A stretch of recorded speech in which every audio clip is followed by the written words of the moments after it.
Welcome. I might have been early. Welcome back for month 2 of our Town Hall 9 Cup. Sorry, guys, we have a little bit of delay there. It threw me off. My name is Clash Mashing. I'm joined by Susie Gaming. We're going to be casting the Town Hall 9 Cup finals here. Hopefully, you guys are pumped up and excited as we are. Susie, how are you doing today? I'm absolutely amazing. Thank you very much for having me. Last month was really fun. We have some close matches, some big attacks. So I cannot wait to see what this month will bring to us. Oh yeah, it's always a good time here at Town Hall 9. But guys, we got a lot of matches, a lot in store for you today, but also we have rewards for you guys. If you stick around and watch after matches 8, 10, 12, and 13, and even the final war, we got some awesome prizes, including resources and magic snacks.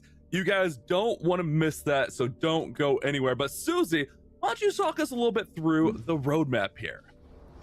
Right now, we are currently in the second monthly final. So monthly finals for August. We will have one more monthly finals and as well a last chance qualifier. So 8 teams will be playing in the Town Hall Cup finals. Bash, can you tell us a little bit more about the format? Yeah, so here at Town Hall 9, it's a little bit different. We are playing in esports mode, but it's 2v2 matches. We're going to be playing a double elimination bracket, and we're going to give away 2 golden tickets here today. We gave away 2 last month. We're going to give away 2 more this month.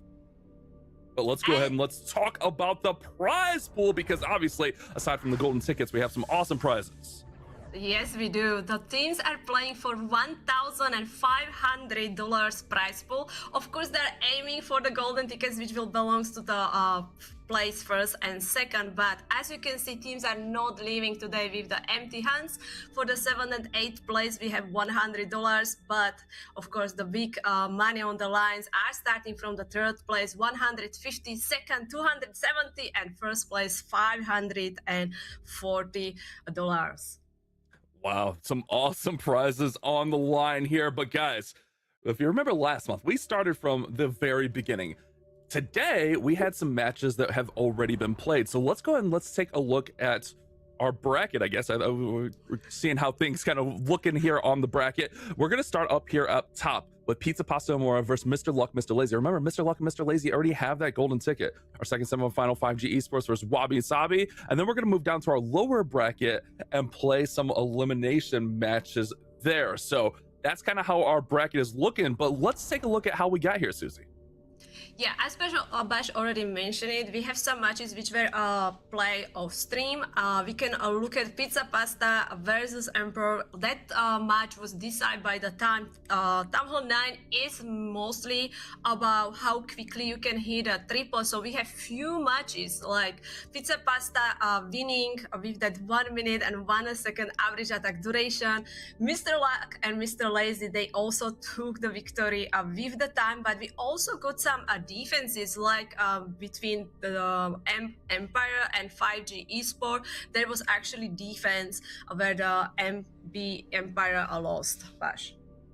Yeah, I mean, you could see here a lot of these matches are 6-6, but when those defenses come in, it is crucial. Something with MB Empire there, they only put up 3 stars, but look at like some of those matches there. I mean, we're talking just a few seconds of difference, and that's what it's all about here in the Town Hall 9 Cup. And that's why you see some of those mistakes being made, because you have to go so fast. I mean, we've seen some missed arrows, we've seen some misplacement of stuff, but really, if you can get one big defense, you essentially secure the victory. It's only 2v2 here, Susie. Exactly, like every attack really matter here. Like you cannot really make the mistake. We saw it even last month. Like if you fail the attack, it was kind of game over for you there. And sometimes you can play safe if your opponent make the mistake. So that's also kind of strategy, because everyone will be trying to hit as very, very fast triple, right? So sometimes the mistake happen. We just see like, yes, there were some teams which failed the attacks, and I think we also gonna see some fails for sure, because there is pressure. They know they are trying to win the golden ticket. Many people are watching them. So it is like different atmosphere, and that's kind of, you have to get used to it as well. Yeah, I mean, I make simple mistakes when I have 3 minutes to attack, let alone a minute, but I'm hearing that we're ready for our first matchup. So let's go ahead and let's hop in here and take a look at our first 2 teams. We have PizzaPastaAmore. They were on fire last month until they weren't. Like, they kind of just fizzled out, and really, I believe it was they went up against their opponents that they're facing here today, MrLuck and MrLazy. I think they were the ones that knocked them out. So this is just kind of a little bit of a rubber match here, a little bit of a rematch, Suze.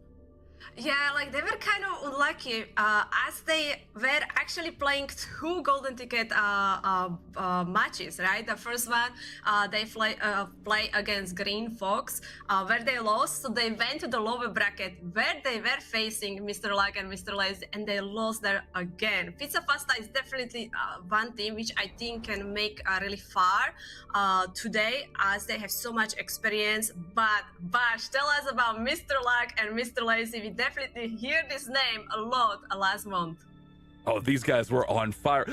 Honestly, it didn't look like they were on fire because they lost their very first matchup. They got knocked down to the lower bracket, but they made the improbable full lower bracket run, including that final bracket reset, to win first place and get a golden ticket. So Gum Gum and Rico, don't ever count these guys out because they can lose and still be in it. And if we look at the stats here, whew, these guys are both very, very close statistically. Yeah, I think so. This will be like one of the biggest matches. Like this will be really big decider, especially for Pizza Pasta, because MrLuck and MrLazy, they don't have that much pressure as they already have the golden ticket. Of course, they still want to win, but you know, it's giving more pressure to Pizza Pasta. They cannot make the mistakes. Oh, we're right in here, Susie. Let's go. Gum Gum's gonna come in. So here at Town Hall 9, guys, we're gonna see a lot of Lalo attacks, but we will see the occasional ground attack. But what we're really looking for is making sure everything is on point. The slightest little mistake can cost. And last month we were seeing some cool stuff like giant arrows taking out heroes, lining up shots. So let's see what Gum Gum has for us. That hat is sick. Taking out both the sweepers with the giant arrow, and there goes the action figure with the giant as well. Yep, a nice setup already, and we can see like he will be deploying very quickly rest of the troops here, using the rage spell, pushing immediately the loons, reach some of the defenses. There is the enemy minion prince, but he has the poison, so he nicely slowing him down, and the lavas are already flying towards the final air defense. 3 lava hounds still up. You definitely want those lava hounds to pop so that you have those pups for cleanup. Queen's gonna go ahead and break through a wall and help out with those storages, but that means she's probably gonna get stuck on another wall. She does. That enemy queen is there. She's gonna go ahead and get skeletons on her and a rage spell, and those rage skellies should take that queen out as she's distracted. And this is looking really strong for Gum Gum, but the one thing we got to keep our eye on as he collapses. Actually, there's a lot of defenses up here. He's got the power. That queen stuck on a wall is hurting him. Yeah, like there's also like Town Hall, that one has a lot of hit points, so he will have to oh, I don't know, it's like he already actually, even on the camera you can see he's not like immediately happy with the attack. He knows that it's not the faster one, but I still think it's gonna be a very decent. But is that gonna be enough against PizzaPastaAmore? Ooh. 117 is the final time. So you'll hear us referring to time a ton throughout today if you're watching at home. Now, obviously, wars are won on stars and then percent, but a lot of times we're getting to those 6-6 wars with 2 attacks. So time is going to be that third tiebreaker. And realistically, a minute 17 is a little bit on the slower side. We saw many attacks under 1 minute 10 seconds, but we even saw a handful of attacks under 1 minute, along with, I think it was it Rika that had the 47-second attack or something like that to finish out last month? Maybe they just need to go to the lower bracket, you know? Like last month they went round 1 to the lower bracket and they were amazing. They have crazy run there, so maybe just, you can see like wearing the hat, they're having fun. So maybe it's like also kind of, I don't know, but I would say this is a really kind of good defense for Pizza Pasta. We'll see how they will start with the first attack, but how you mentioned it, like even the last one we saw much faster hits, and definitely we saw much faster attacks from this team as well. Yeah, and I think that was one thing that was kind of Pizza Pasta's strong suit was their defenses. They were holding people, and it's not like crazy big holds, but those 10-second differences make a big difference. So they're definitely well on with their defenses. You go ahead and see that minion prince coming in. We see that queen giant arrow, all those abilities. You get those abilities out pretty early. That way you can go ahead and just set up the pathing. We see a dragon coming out of the top of the base. He does have the double poison here, and he's going to go ahead and swarm onto that enemy queen as well. Yeah, luckily there are some lava puffs which are reaching the queen, because the queen jumped over the wall, so the skellies didn't really do anything to her. There is still one lava. He will be ending on the town hall, but loons are moving very quickly. I have a feeling this is looking, if we are talking about how fast this attack is, this is looking very good. Yeah, the rage, I think some loons will go back for the Tesla farm, but he even deploying the rest of the loons from the north side, so really attacking the base from all sides here, and gonna get close to the 1 minute mark. Got the storages up top. Minion Prince finally falls. It's 1 minute right now. Remember, it was 117 over there for Gum Gum, so anything faster than that puts Pizza Pasta in the lead. It's gonna be 108. So right now they're going to hold a 9-second advantage. And with two teams of this caliber, I definitely think we expect a 6-6 war. I think Maxi is kind of just like, yeah, that's about an average attack. Realistically, at Town Hall 9, I think 108 is like right where you want to be. If you're going faster, great. If you're going slower, ooh, you're getting a little bit concerned, right? Yeah, I agree. Like, I think so that one was like a really good start for the Pizza Pasta, because it wasn't even close. Time is really good. They have already lead against MrLuck and MrLazy, which gonna put pressure on Rico. Like, Rico now knows he has to be fast, because we have also Exorcist, and Exorcist also hitting some crazy fast triples. Yeah, I think Exorcist was like one of our fastest attacks and early on. We're gonna see straight up dragons from Rico. Normally you see dragons when someone makes a mistake and you're seeing like a like kind of a safe restart approach, but the dragons can also go pretty quick. You see those skeleton spells coming in to take out the air defenses on the back end. He's gonna go in behind the sweepers. He's got a nice strong setup here. Yeah, I really like that he's going behind the sweepers. You're not gonna get pushed away at all. So it should be still very fast attack. Like, he already even deploying the baby dragons. You can see how he's nicely spreading them out. So they have also their ability. And even that this is the dragon attack, and we kind of count it more that it's kind of safer, but not the faster one. This is looking very fast. Wow. I agree with that. Yeah, the dragons, I mean, I guess if the base was set up perfectly for it, which it seemed like it was, sometimes you can kind of counter a Lalo base here with the dragons. And look at this, it's going to be sub 1 minute. I think that was, what, 53 seconds? Wow, Rico, known for his speed, puts his squad into the advantage. And that's going to force Exorcist to have to go really quick. Wow, I really like that he brought the baby dragons. I think so that's helped a lot. So he's not just waiting for the dragons go through the base, but he already was dealing with the buildings around the base, and baby dragons were strong enough to clear them. So that was excellent plan. And yeah, I was saying this match is really big, and you just can see it, like Rico fight the back, and this attack giving them very high chance. Like, you'll see how fast the Exorcist has to be. Yeah, so if my math is right here, I have MrLuck MrLazy. I have them at 2 minutes 10 seconds with Maxi at 108. That means a 102 should be the tie, 101 for the win. Again, it's bash math, so the numbers could be wrong, but we're looking for about a 1 minute attack essentially. I think so that's possible. You know, like we saw Exorcist with this kind of attacks before, so he can do it. But any mistake, like, he will be trying to be fast. So that can mean that we will be seeing some mistakes as well. Yeah, this is going to be a great finish to our first war here, guys. And if you're just tuning in, this is just the first war. We're playing 8, maybe even 9 matches if we get a bracket reset here today. We got rewards for you guys for watching the whole show, so make sure you guys stick around for that. I know I'm going to have my camera ready later on in the broadcast, getting those QR codes, getting those rewards for my accounts. But Susie, you said Exorcist is capable, but can he come in clutch right now?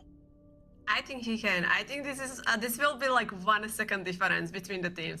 I'm really feeling that this match will be so close, and he as well going with the dragons. 6 Kelly spells. Wow. So we're seeing a little bit of a shift. Last month we were like really surprised to see like the Valkyries and the Hog Riders. And really, the dragons were that safe play, but we're seeing a little bit of a shift in the Town Hall 9 meta as those dragons come to the forefront, especially using those skeleton spells to take out those air defenses, allows them to swarm in. We're 20 seconds in. Remember, Exorcist needs to be right around a minute. A minute 1, I believe, is the number. Like, right now, he is also targeting the base from all sides. Like, he only brought the 2 baby dragons, but he also using some regular dragons on the bottom side here. He still have to deal with the compartment in the middle where we have double air defense, even seeing that one dragon sadly dying to the enemy minion prince, but he still have like 15 seconds left.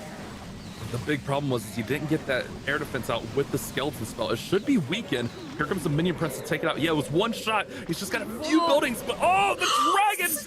Ooh, dragons are gonna be distracted. And that's Baby 1 minute dragon. 1. And it looks like, if the math is right, MrLuck and MrLazy should get the win here, as this is gonna be 108 as well. So yes, PizzaPastaAmore, their final time is gonna be a 108 average, which means our first winners are MrLuck and MrLazy, one of our golden ticket winners from last month. Wow, they just show again, you know, they're gonna be such a tough opponent in the finals. Like, this is like a second run for them, right? The first monthly finals, they're winning the golden ticket, they actually finished first, and now Pizza Pasta is a very, very strong opponent. They were the champions of the Town Hall Cup tournaments last year. But wow, very close match, Bash. Yeah, it's super close. You said it. It's within a few seconds there, 3-second difference. But I mean, we saw Rico come in with 53 seconds. That was ultimately the difference, especially after Gum Gum started at 117. I'm not gonna lie to you. I was like, oh, PizzaPastaAmore, they should have a nice advantage here, but you can never count out Rico and Gum Gum. These guys play out of their minds. GG's to both these squads. That means PizzaPastaAmore will go down to the lower bracket, which we'll see that updated here soon. And we see that difference maker right there, that 53-second attack. Huge difference maker. Yeah, Rico hits some big fast triple last month, and he did it again. I was very surprised by the dragons. Like, both teams used the dragons. That's very surprising for me, and I'm curious if we're gonna see more teams using different strategy. But how you mentioned it, PizzaPastaAmore is now in the lower bracket, which will means they will be in the single elimination match. But before we move there, Bash, we are moving to the second semifinals. Right, we're gonna have 5G Esports going up against Wabi Sabi, and the winner of that will go on to play MrLuck MrLazy in the upper bracket final. But remember, the loser will have to go down to that lower bracket to face the Empowered. And then a little bit later on today, we will see PizzaPastaAmore again going up against, which I believe was Japanese gods, if we did the translation right last month. But we'll see how that all works out, as our bracket is already shaping up really strong here at the Town Hall 9 Cup, our second monthly finals. Yep, it was already so interesting. This one was only the first match we had chance to watch, and it was so close. We can recognize some teams which are playing again, and some of the teams were non-stop hitting the 6 stars. So I think so we're gonna have some really fun evening in front of us. I agree with that. I think if we remember at our recap at the beginning of the show, I think like half the wars were 6-6, and then half of them had those defenses. So this month, we're seeing a little bit more of those defenses coming in. I think as we see like people adapting to that Town Hall 9 meta, kind of getting comfortable. Remember, we're playing in the Esports modifier, which not only doesn't make your heroes weaker, but it also makes your heroes' equipment weaker as well. Not to mention, like, the defenses and the attacking heroes are way stronger. But let's go ahead and hop into our prep for our next match. We're gonna have 5G Esports, Lazy Snake, and Odin coming in to face off against Wabi Sabi. Yep, these guys we had opportunity to watch last month. They did well. They lost actually against Pizza Pasta and MrLuck and MrLazy. So they went to the lower bracket, but they're going against Messi and Idu. With the average attack duration 1 minute and 2 seconds, which is really good. So I'm expecting another close match. Yeah, we saw Idu and New Messi like putting up some really quick attacks last month as well, but we're already in. Here we go. A little bit of a look at these two teams. We're going quickly into I like it though. Let's keep the action going here at Town Hall 9. That's what I love to see. Giant Hero shoots right across the base. There goes that Minion Prince up top, and Lava Hounds are going to go ahead and go right towards those middle air defenses. Now, he does have the Expos in the Town Hall to finish on, but if he can thin out these Wizard Towers and the Archer Towers, it's going to be in a really nice spot. I really like it. The poison did the work, and the enemy baby dragons are gone. As we can see, already starting with the cleanup. he has still huge group of the loons moving in the middle compartment. Skelly Skull distracting the top side where we have the Tesla farm still holding on the one rage, probably kind of pushing around the X-Bow and the Archer Tower, getting the last few defenses down. Wow, this is looking really quick. We're at 50 seconds and only a few buildings remain. Town Hall is getting ready to fall. That Hero Hall has a lot of HP. The last two buildings that we're going to come in at 58 seconds, I believe, for Odin. That is the way you want to start a match. Wow, that was a really good start from them. Also, did you notice this base? We definitely saw it the last time, and I have a feeling this base was kind of tough. I mean, the team still hit a triple, but I don't believe the attacks on these bases were too fast. So it's very impressive to see him hitting 58-second triple. Yeah, those bases, we kind of saw those like come in a little bit later. I think it was MrLuck MrLazy kind of introduced those, and it kind of threw some teams off, but now it's a whole new month and teams have had times to prep for that and know what the meta is. And I think that's the one thing as we go here in the Town Hall 9 Cups is these teams are going to be ready for everything that's thrown at them. Edu's going to come in and we see Valkyries for the first time. Yeah, like we were keep saying, like if someone going with something different than Lalo, oh, it's usually not gonna end well, but Edu, let's go. I'm loving it that we can see so many different attacks, pushing already with the walls, they smash it, they took down the Town Hall with the help of the King, and you're also using the Skellies with the Rage in the middle compartment. Wow, just crushing that core compartment. There goes the Earthquake Boots and the Spiky Ball to open up the rest of the base. And all he has left is a Wizard, but this is flying. These Valky girls are shredding this base. But that Minion Prince, that's the one downside. You really don't have a way to deal with that Minion Prince. So you got to get the Queen in there. You got to get those Wizards in there. Got to get something towards that middle to deal with that Minion Prince. Queen's going to fight him. Oh, but Queen gets taken out along with the Minion Prince. 50 seconds. This one should be quick, Susie. Oh, I'm in shock. 51. What? Is this like right now? Our the faster? I think, yeah, Rico was 53 seconds. Edu is 51, so the faster triple of the night so far with the Valks and the Wizards. That's insane. That is definitely these teams are flying, no hesitation. I mean, what have we had? We've had 6 attacks in the broadcast so far and 3 of them have been less than 1 minute. These guys are going quick, but I mean, he put up a Odin put up a 58-second attack and he just gets one-upped with a 51-second attack.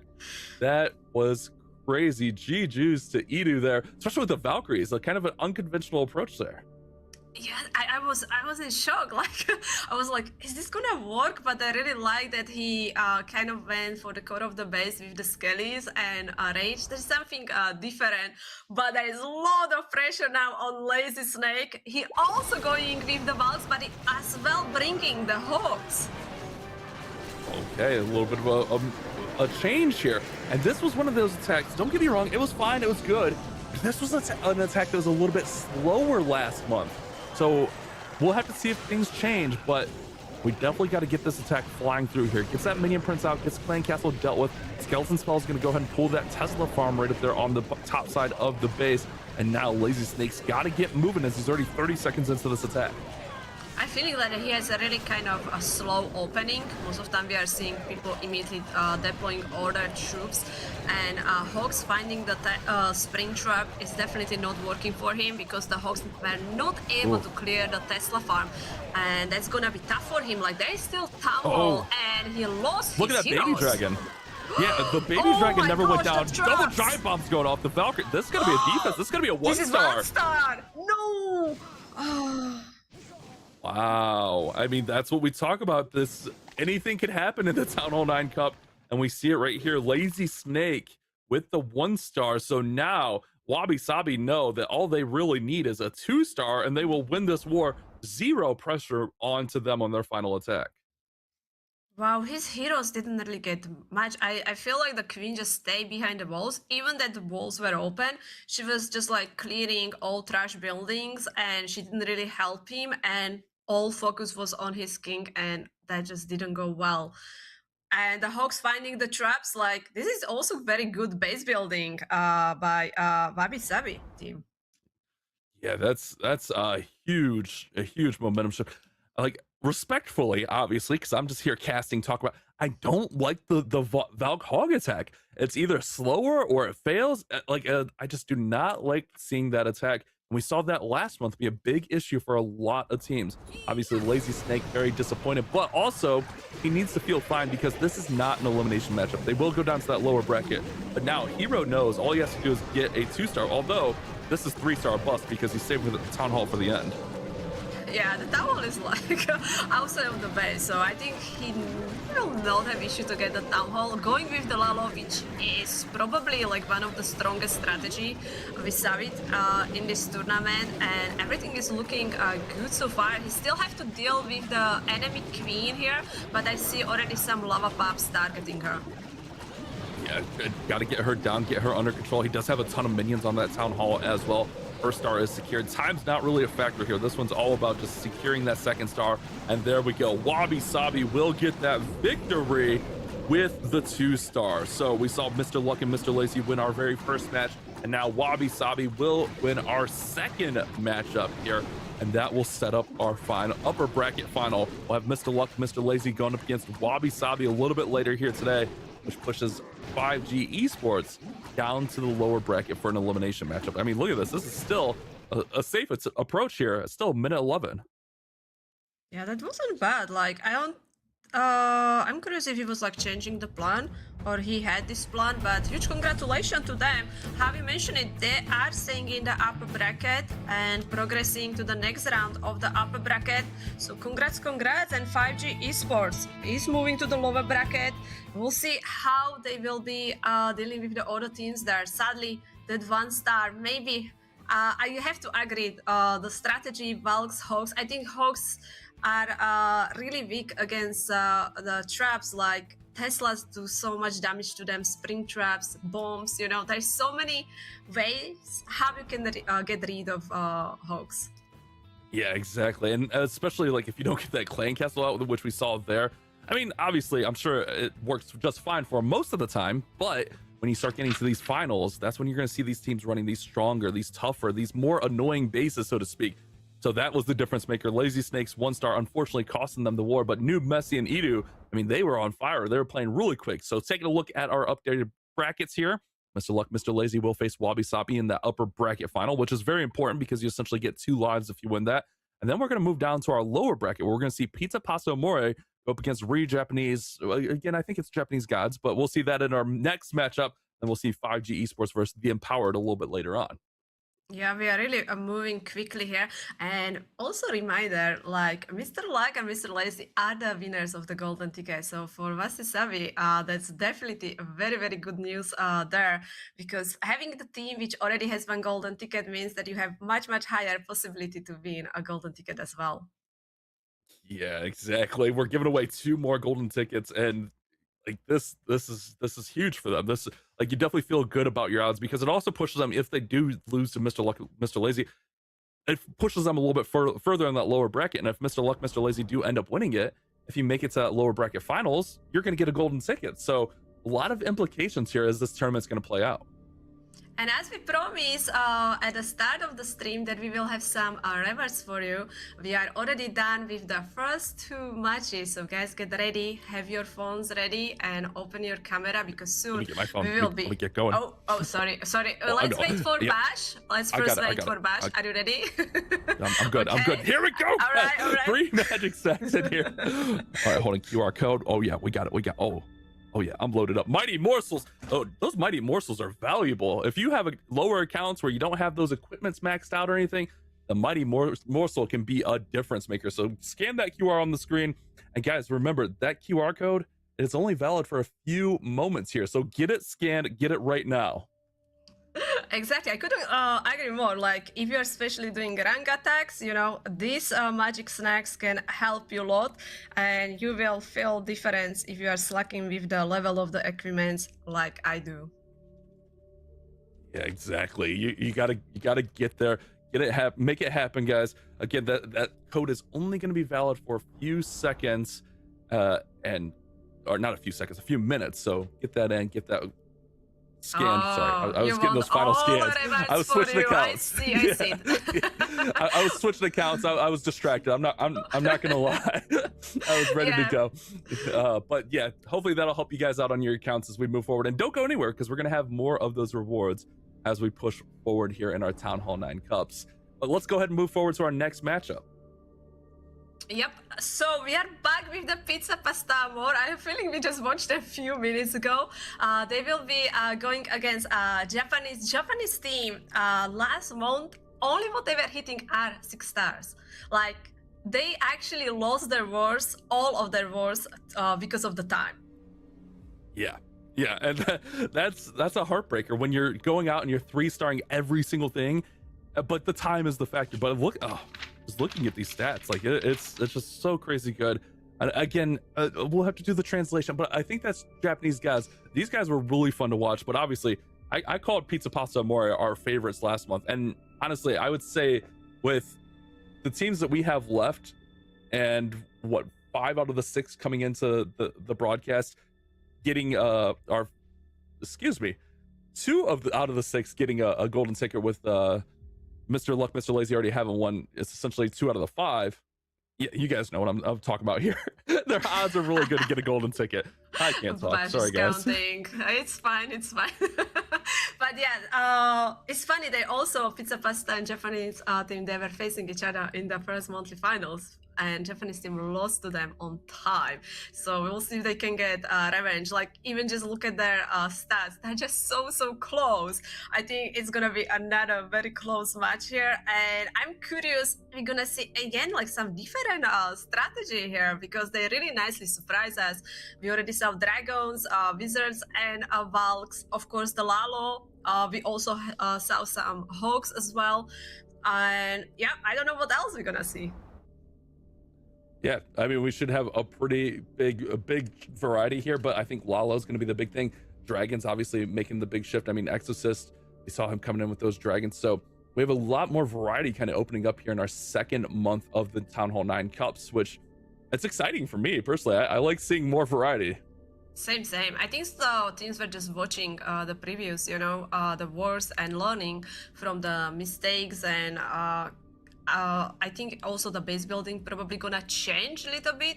Like, we noticed that like the first round kind of same bases, but the last rounds, like, I feel like the base building totally switched, and there were some really big defenses. Yeah, and that's really the thing. Like, you don't even need big defenses if you can just hold them to a 2-star. But a lot of times, like, it's really a lot of 1-stars, because they're going opposite of the Town Hall. I think all the teams kind of realize that it's really 3-star or bust in this tournament. So that's why, whether it's a 2-star or 1-star, it really doesn't make that much of a difference, because you're kind of going all out throughout your attacks.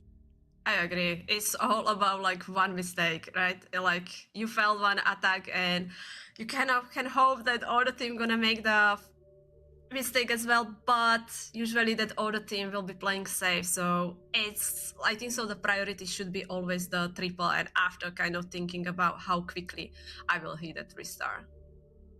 Yeah, exactly. That's the big thing, huh? Like get that quick time. I mean, we've seen the quick times: 58 seconds, 51 seconds to start that war, 53 seconds from Rico in the first war. If you're hitting sub 1 minute, like, you're giving yourself a chance. But also, like, when you hit that sub 1 minute, it also gets in the head of your opponent, I think, where it forces those mistakes. Like, they're like, oh no, I have to go super quick. And that's where you see some of those mistakes coming in. We saw that baby dragon stay up and take out a big chunk of the army. So you can't make those kind of mistakes when you're playing in a 2v2 matchup. I agree. Like, that's can fly with your head.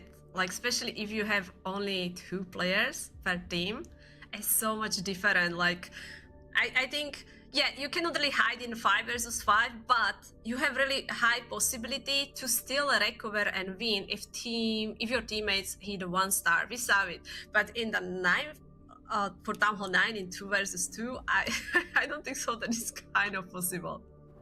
Yeah, I think you bring up a valid point there. With 2v2, you only have those 2 attacks. There's literally like 0 room for error, especially like if you're not the final attacker and your opponent knows that you made a mistake with it being a 2-star or whatnot. Like, your opponent knows they could play safer. So it is a big factor as we see Crown coming in with the Lalo.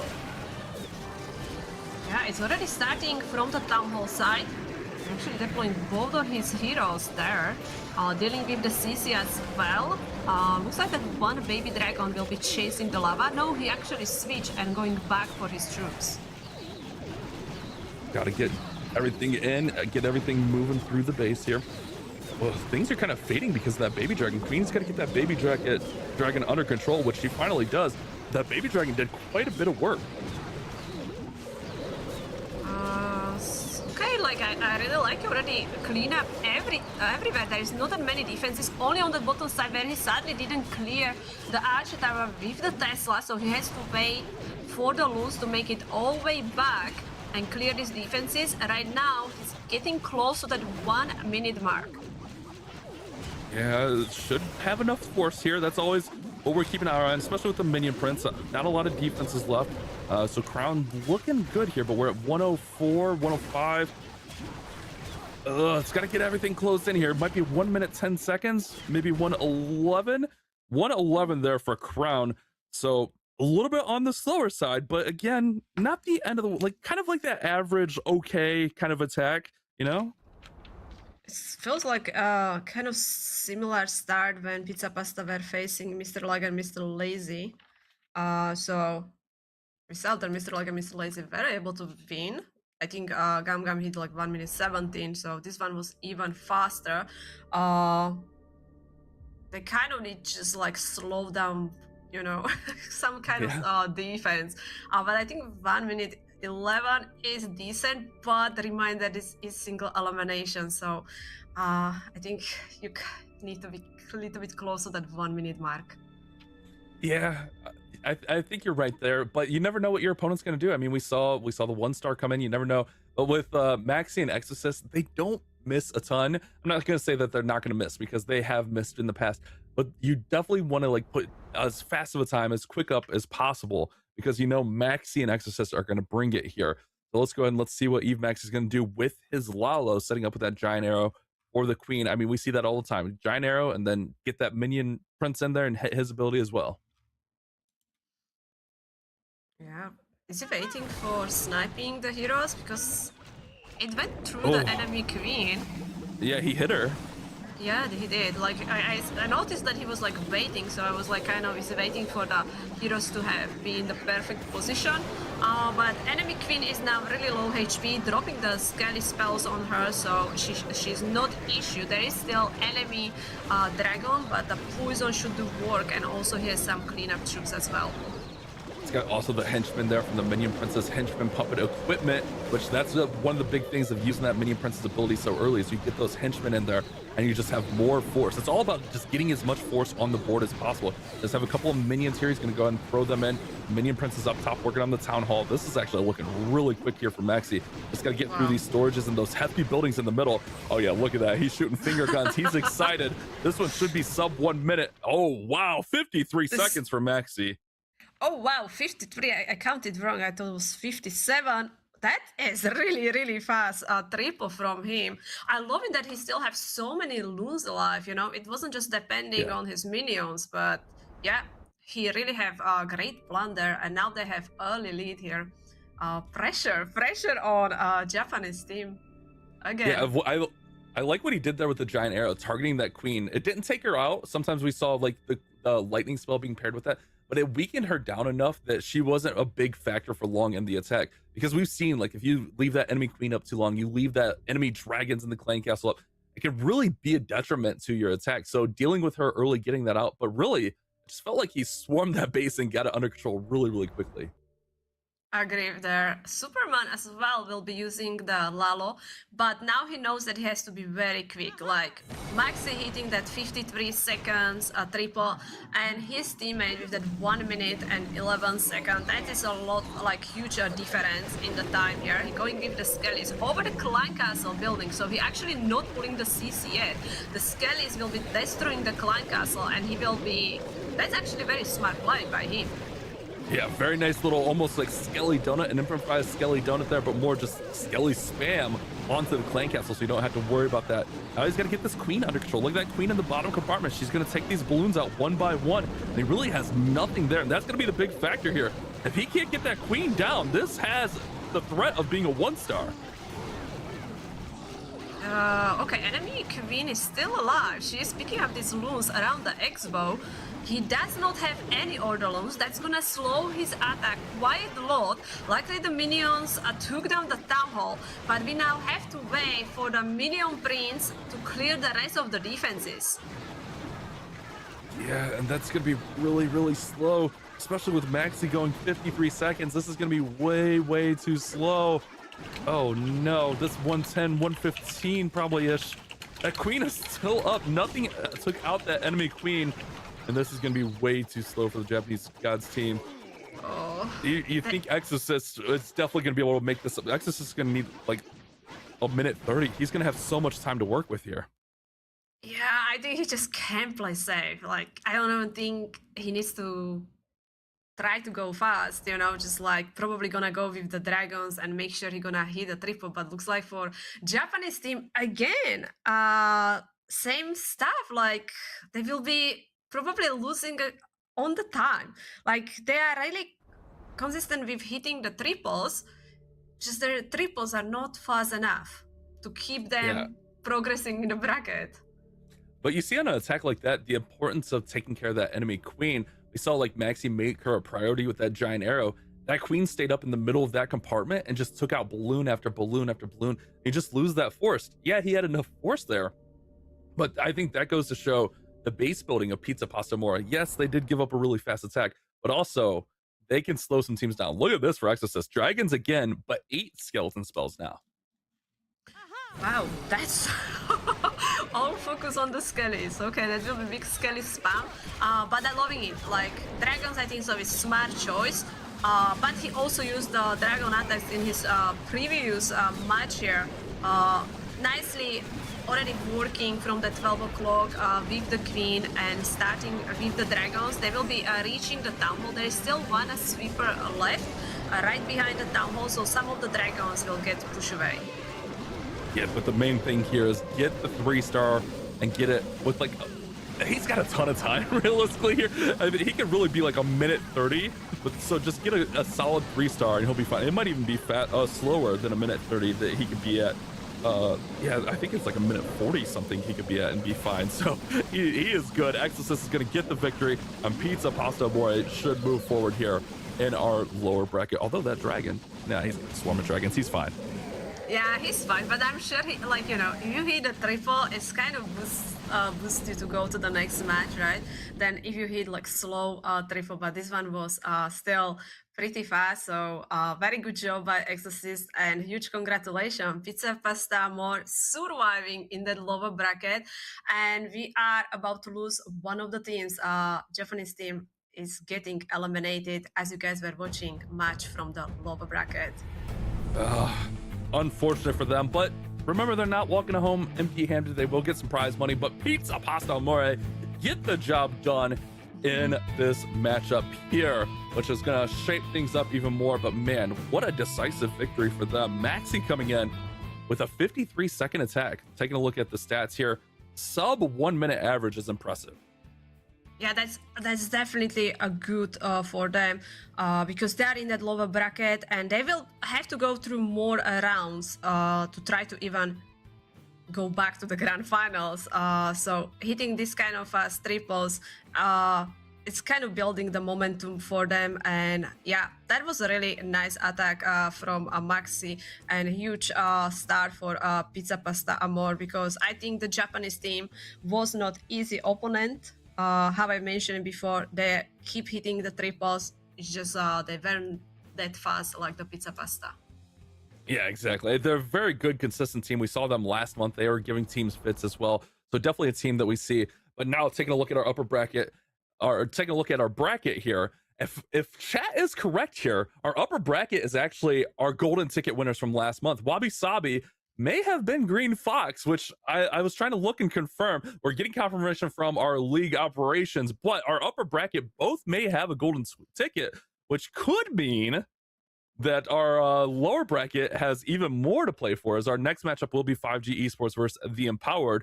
The winner of that will go on to face PizzaPastaAmore. The loser will be knocked out. Yeah, they were kind of incognito there because I was like looking for Green Fox. I'm like, oh, okay. I don't see them. But I didn't like look at the lineup for Wabi Sabi, so interesting for sure. And good news, if this is true, good news for the teams in the lower bracket because they are getting even closer to the golden ticket.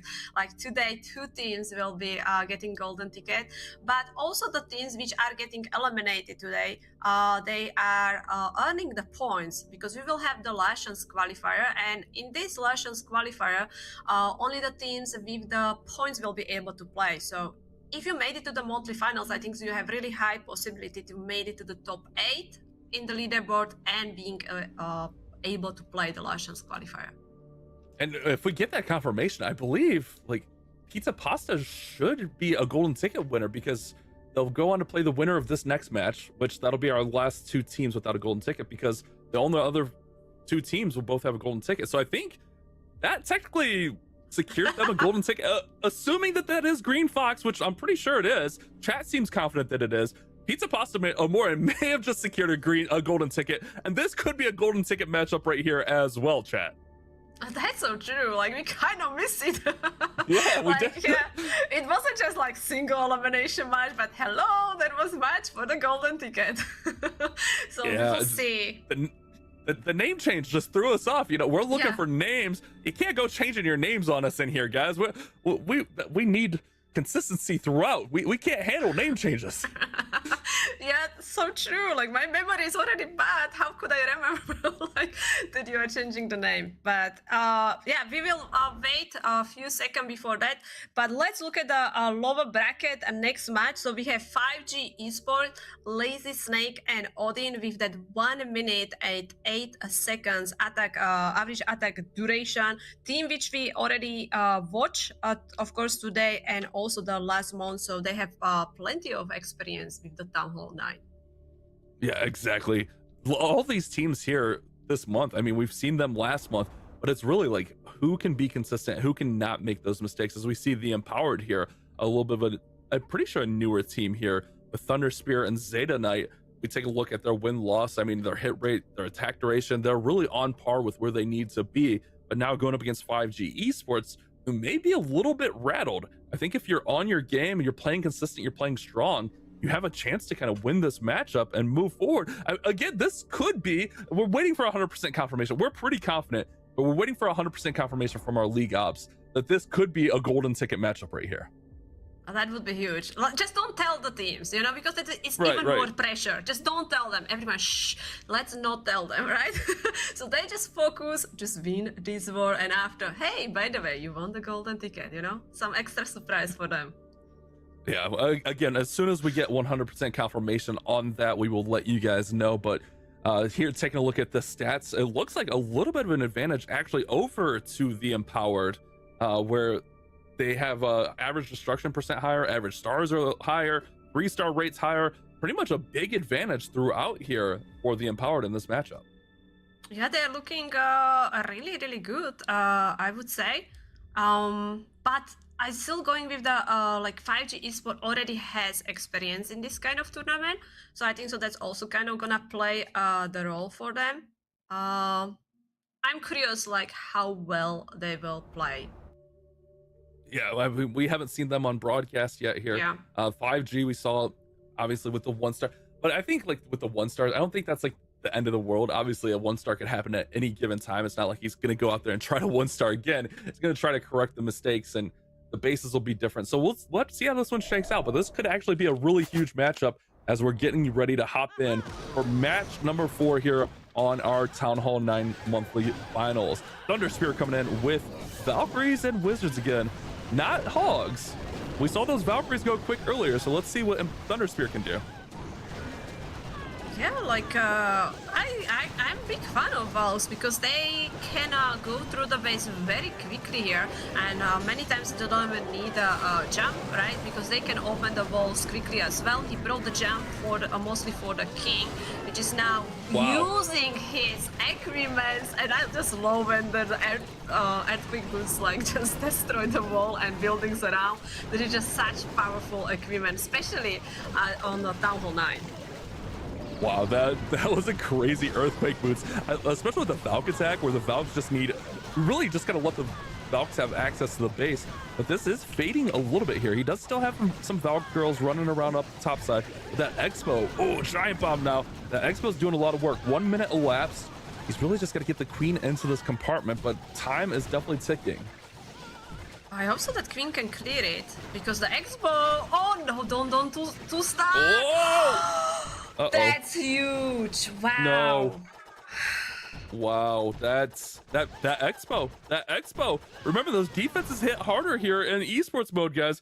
Those defenses hit way harder in esports mode. You cannot take them for granted. It's wow, that is unfortunate for the Empowered. A 98% 2-star. Especially as this is the first attack, like 5G Esports now know they don't have to rush their triples. They just can play safe. Really safe. Just go and make sure you're gonna hit the triple or anything above 98% 2 stars. And we did just get confirmation that Wabi Sabi are Green Fox. So that means that this is a golden ticket matchup.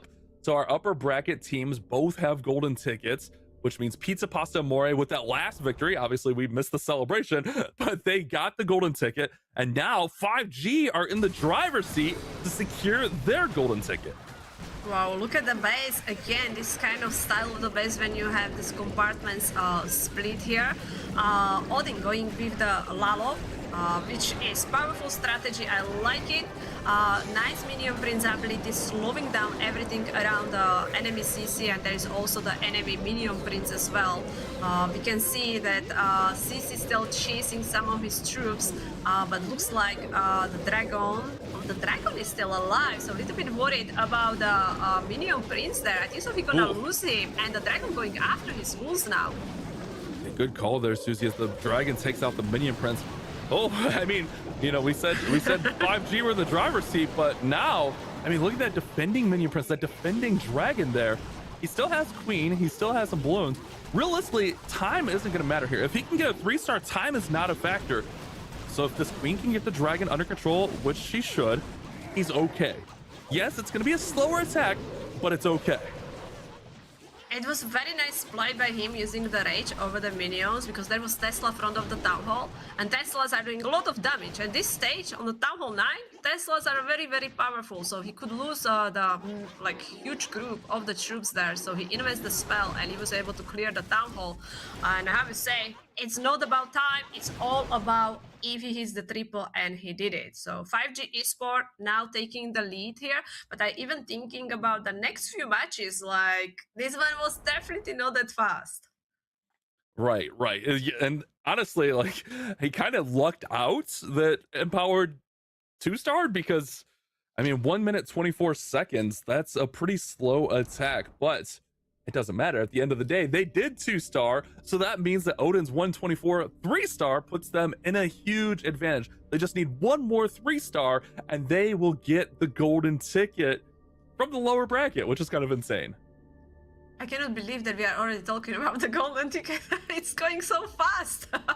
Like, we just started, but I guess that's what happened when you have a golden ticket of teams as well here, which will be fun to watch because they will be facing each other in the upper bracket. But let's check Zeta Knight with the, again, we have Bulks, but Bash, we have the Hawks here as well. Yeah, and again, not that this can't work, and it hasn't worked in the past. It just tends to be one of our attacks that we see fail more often or be one of the slower attacks. But ultimately, he just needs a 3-star any way possible on the board right now. Yeah, I'm just waiting where he gonna deploy the Hawks. You definitely want to kind of spread them out. You don't want to like one finger drop them because the traps can get rid of them very quickly. King ability could use, so we now can see also the Teslas which are being kind of spread out around the Town Hall compartment. He's distracting the Minion Prince and with the Skelly spell. But again, I feel like he does not have that many troops left. He could jump into that storage compartment or even into the Town Hall here. He's not using his jump. Here comes some hogs from the top side. I think he's going to be fine here, but yeah, he's definitely got things under control. It's going to be a little bit slower, but this does give them a shot. You know, if 5G somehow mess up their final attack in 2-star, I mean, they're still alive here. If we look at the time are very close between these two teams. If either of these teams, whoever wins it, definitely have to step it up in the next matchup.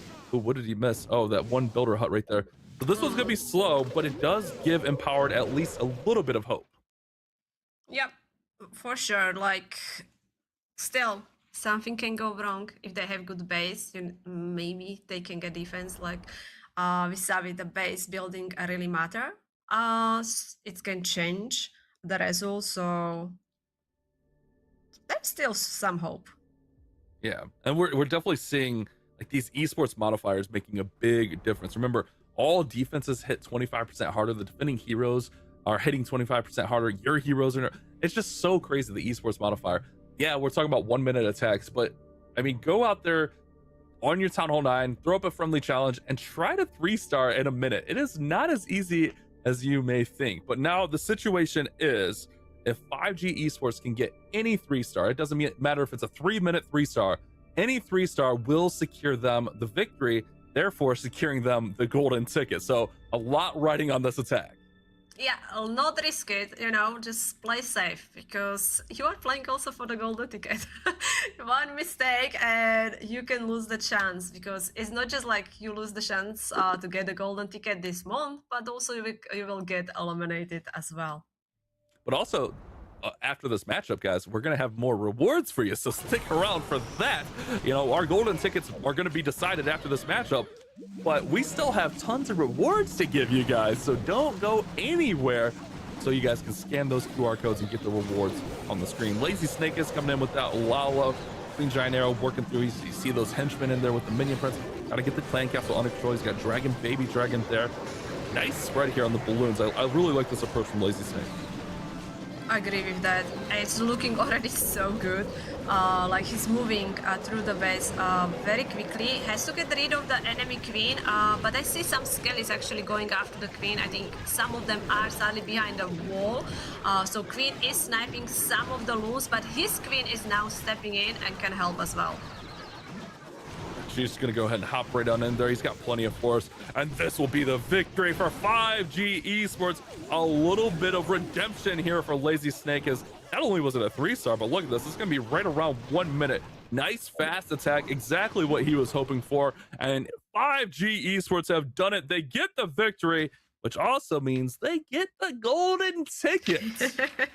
Huge congratulations for them. I'm sure like Lazy Snake can have to feel now really good. Like, he hit the, he didn't hit a good attack the previous one, but this one, boom. This one was fast as well. So huge congratulations 5G Esports, and especially seeing team which already played one monthly finals and were able to qualify for the second one is awesome.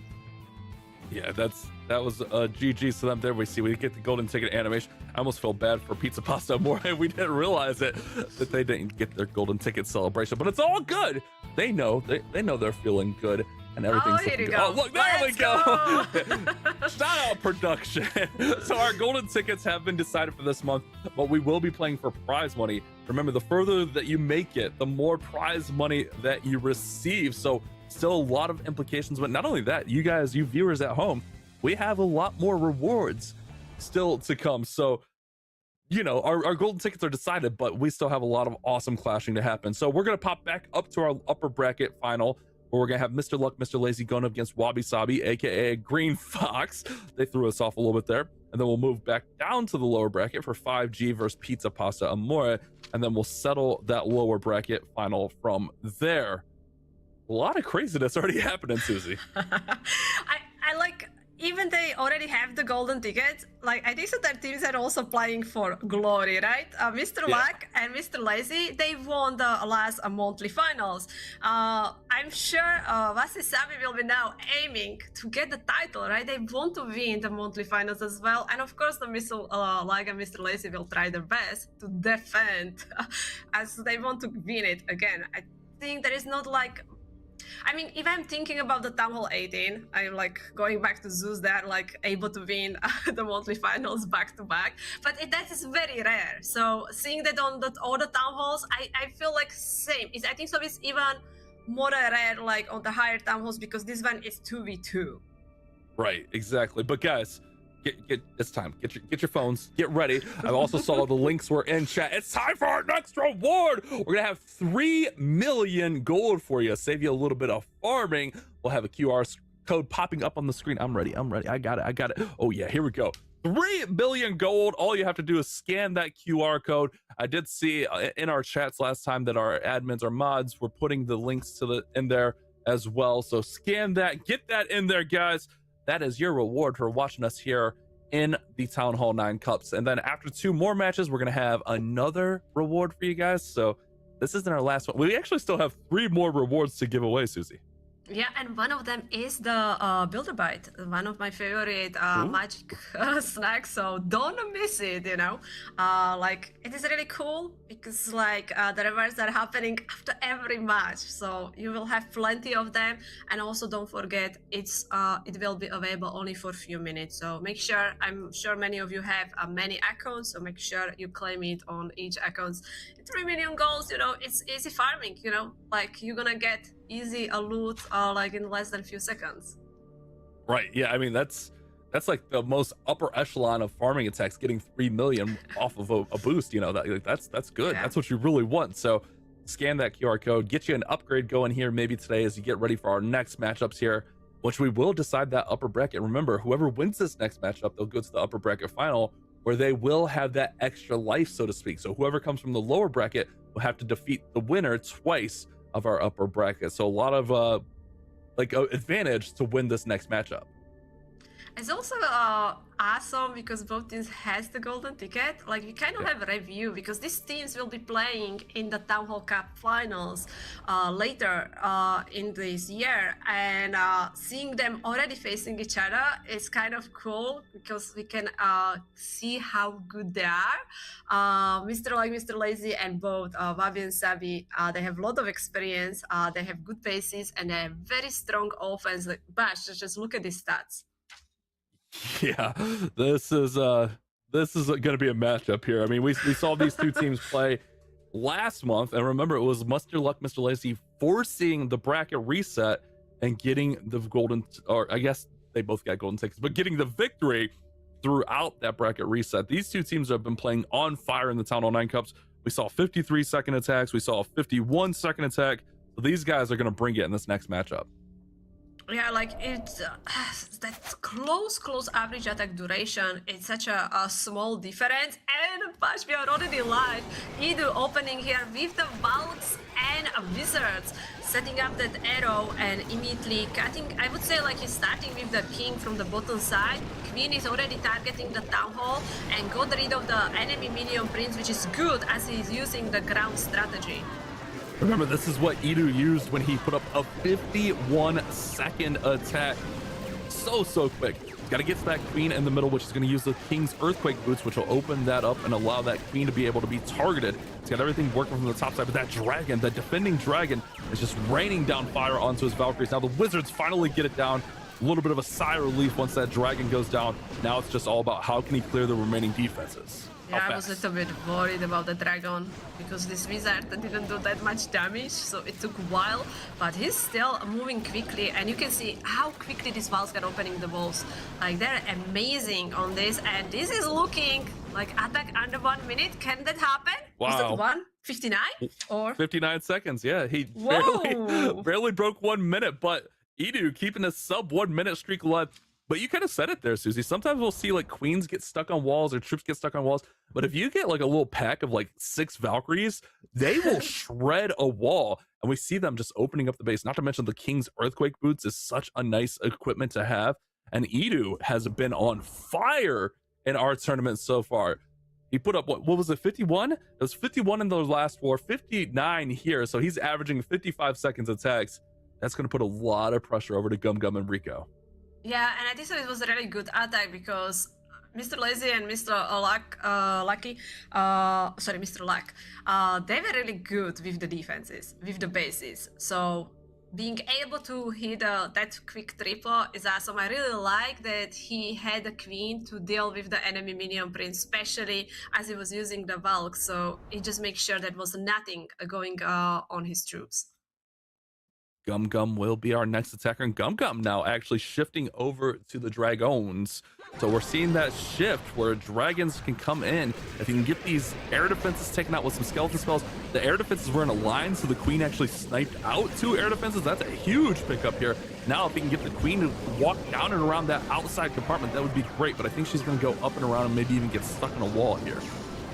I really like it. The dragons have only choice to go inside the base, going after these X-bows. There's some storages, so they will be spending some time there. He's even helping with the raid spell. Yes, queen has to break the walls. That's kind of sad part because he is losing some time with that queen. But now she opened the wall and she is helping to clear the core of the base. Yeah, she's going to be able to pop in here. He's clapping a little bit of excitement there. But he also knows the anticipation of he's got to get this down. Queen actually going into the middle is going to help him thin this middle out. Those dragons will be able to survive a little bit more. He's at 55 seconds. He's just got a few more buildings left. Remember, it was 59 for Edu, so he wants to be as close to that as possible. 1 minute. 1 minute 2. 1 minute 4. Oh no, the air skellies. Oh, Gum Gum gonna be a little bit on the slower side at 1 minute 8. It's crazy to say 108 is slow. I'm sorry, Gum Gum. Not trying to be disrespectful, but just kind of where we are here. Yeah, but like we are watching upper bracket match, so we are expecting attacks to be somewhere around the 1 minute. That was really good traps from the team there, like seeing these air skellies distracting. We could saw like full group of the dragons, but also the on the bottom side, the dragon baby dragons, they pull some sticking air mines, so they died to it as well, which really slowed down his kind of cleanup process there. But yeah, 1 minute and 8 seconds, it's good, but Wabi Sabi started well with that 59-second triple. Yeah, they have a 9-second advantage now moving into the final attacks. But remember, we saw Rico go really quick, and we saw Rico put up the fastest attack of all last month. So we know that he's capable, and even if, it does play out and MrLuck MrLazy go down to that lower bracket, we've seen them be comfortable down there in that lower bracket, but Hero will come in next, and it is going to be the Valks with a few Hog Riders. It seems like he's going to lean heavily onto the Valks, and then maybe just a few Hog Riders for cleanup. Yeah, this is the base, kind of style of the base which MrLuck and MrLazy brought last month, and it did well for them.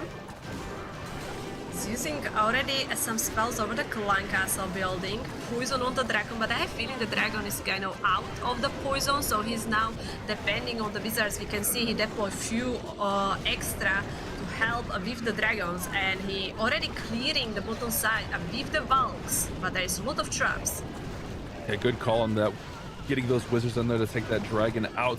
Now the queen fighting the skeletons. The queen's going to go down.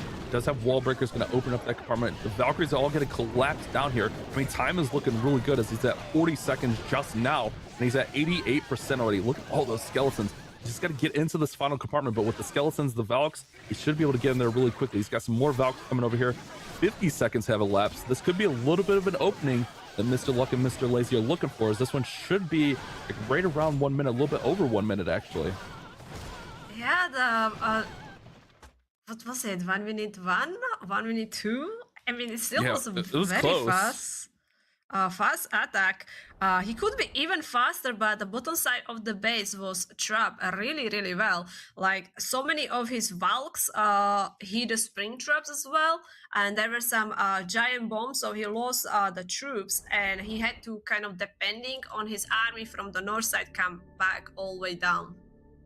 Yeah, it was 1 minute 1 second, so that brings their total average to 1 minute, which means that Rico is going to have to go 51 seconds to win this war because they put up a 108. So 52 would be the tie, 51 would be the victory. So this is going to be a very intense attack. We know Rico's capable. We've seen him do it before, but can he turn on the Jets here? But ultimately, if they do lose this, it is not an elimination matchup. So they do have that working in their favor.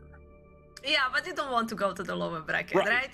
You want to stay in the upper bracket, win it all the way, like, hey, we didn't lose single match and we are the champions. Feels good. But here we go, Rico is in and he's bringing his dragons. Again, a nice minion prince ability. I am a really big fan of that because it's slowing down the CC as well and the enemy heroes too. Yeah, that's the big thing here, is getting everything in and getting the base shredded. He's got baby dragons still to be deployed. He's got the skeletons actually distracting that defending archer tower there on the left side. Now the baby dragon's going to collapse on the top, or on the bottom, all over the base. Dragons are everywhere. The whole base is just getting swarmed. He's at 35 seconds at 225 here. Just got to get through the middle now. This one we're gonna slow down because there's many buildings with a lot of hit points, like the storages, like the town hall. So it's gonna get I don't know, Bash doesn't feel like it's gonna be fast enough. No, unfortunately not for Rico, but at the end of the day, they are not eliminated. They are still in it, and I mean, they're the lower bracket masters. They made a full lower bracket run last month and got first place. So I don't think them losing this really hurts them that much, as this one's going to be 111. A little bit on the slower side for Rico. I almost wonder, like, you see how spread out all those buildings are? I almost wonder if that's a little bit of a strategy here for Wabi Sabi, aka Green Fox. You know that, like, the further those bases are spread out, the more your troops have to travel. So that's a little bit of something to keep in mind here. Nice attack for Rico, but Wabi Sabi will get the victory and move on to our grand finals now. That's kind of cool because like MrLuck and MrLazy won last one, and now Wabi Sabi, aka Red Fox, will be going to the grand final, so they will have that big chance to be the champions of this current monthly finals. MrLuck and MrLazy still have chance. They're just going to the lower bracket, where they will have to win definitely one more war to go back to the grand finals. We'll see this happen, but let's look at the animation. Huge congratulations, Wabi Sabi, for the big victory in the upper bracket. Very good play by them. Both attacks were seriously fast, like 59 seconds and 1 minute and 1 second. That's amazing result. Yeah, that's crazy quick for these squads. Man, this has been really fun to watch. Look at that. Oh.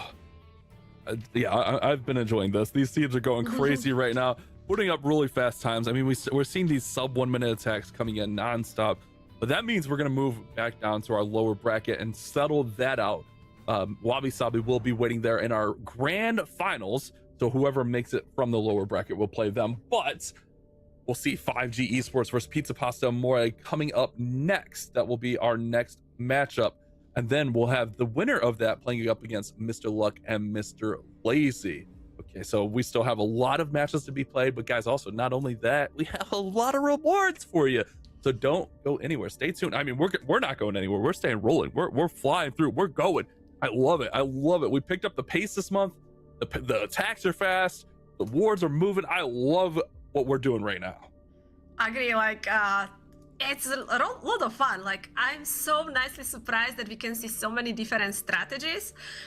It's also interesting how bracket play today. Like, we have now teams left with the golden ticket, so it's kind of cool to see. How I say, it's kind of preview of the Town Hall Cup finals. Have chance to watch these best teams to playing in the Town Hall 9. It's awesome. If you are like enjoyer of the Town Hall 9, like this is perfect place for you because you can learn from the best. Like you can see the base building, you can see what strategy they are using, what equipment. I'm sure like many times like which equipment should I prioritize, right? Should I go like with the earthquake boots? Should I go with the giant arrow with the queen? I think these are like it's kind of giving you answer here because you can see what of these players are using. Right, exactly. And it shapes up really quickly. Let's take a look at our team comparison. PizzaPastaAmore versus 5G Esports will be our next matchup.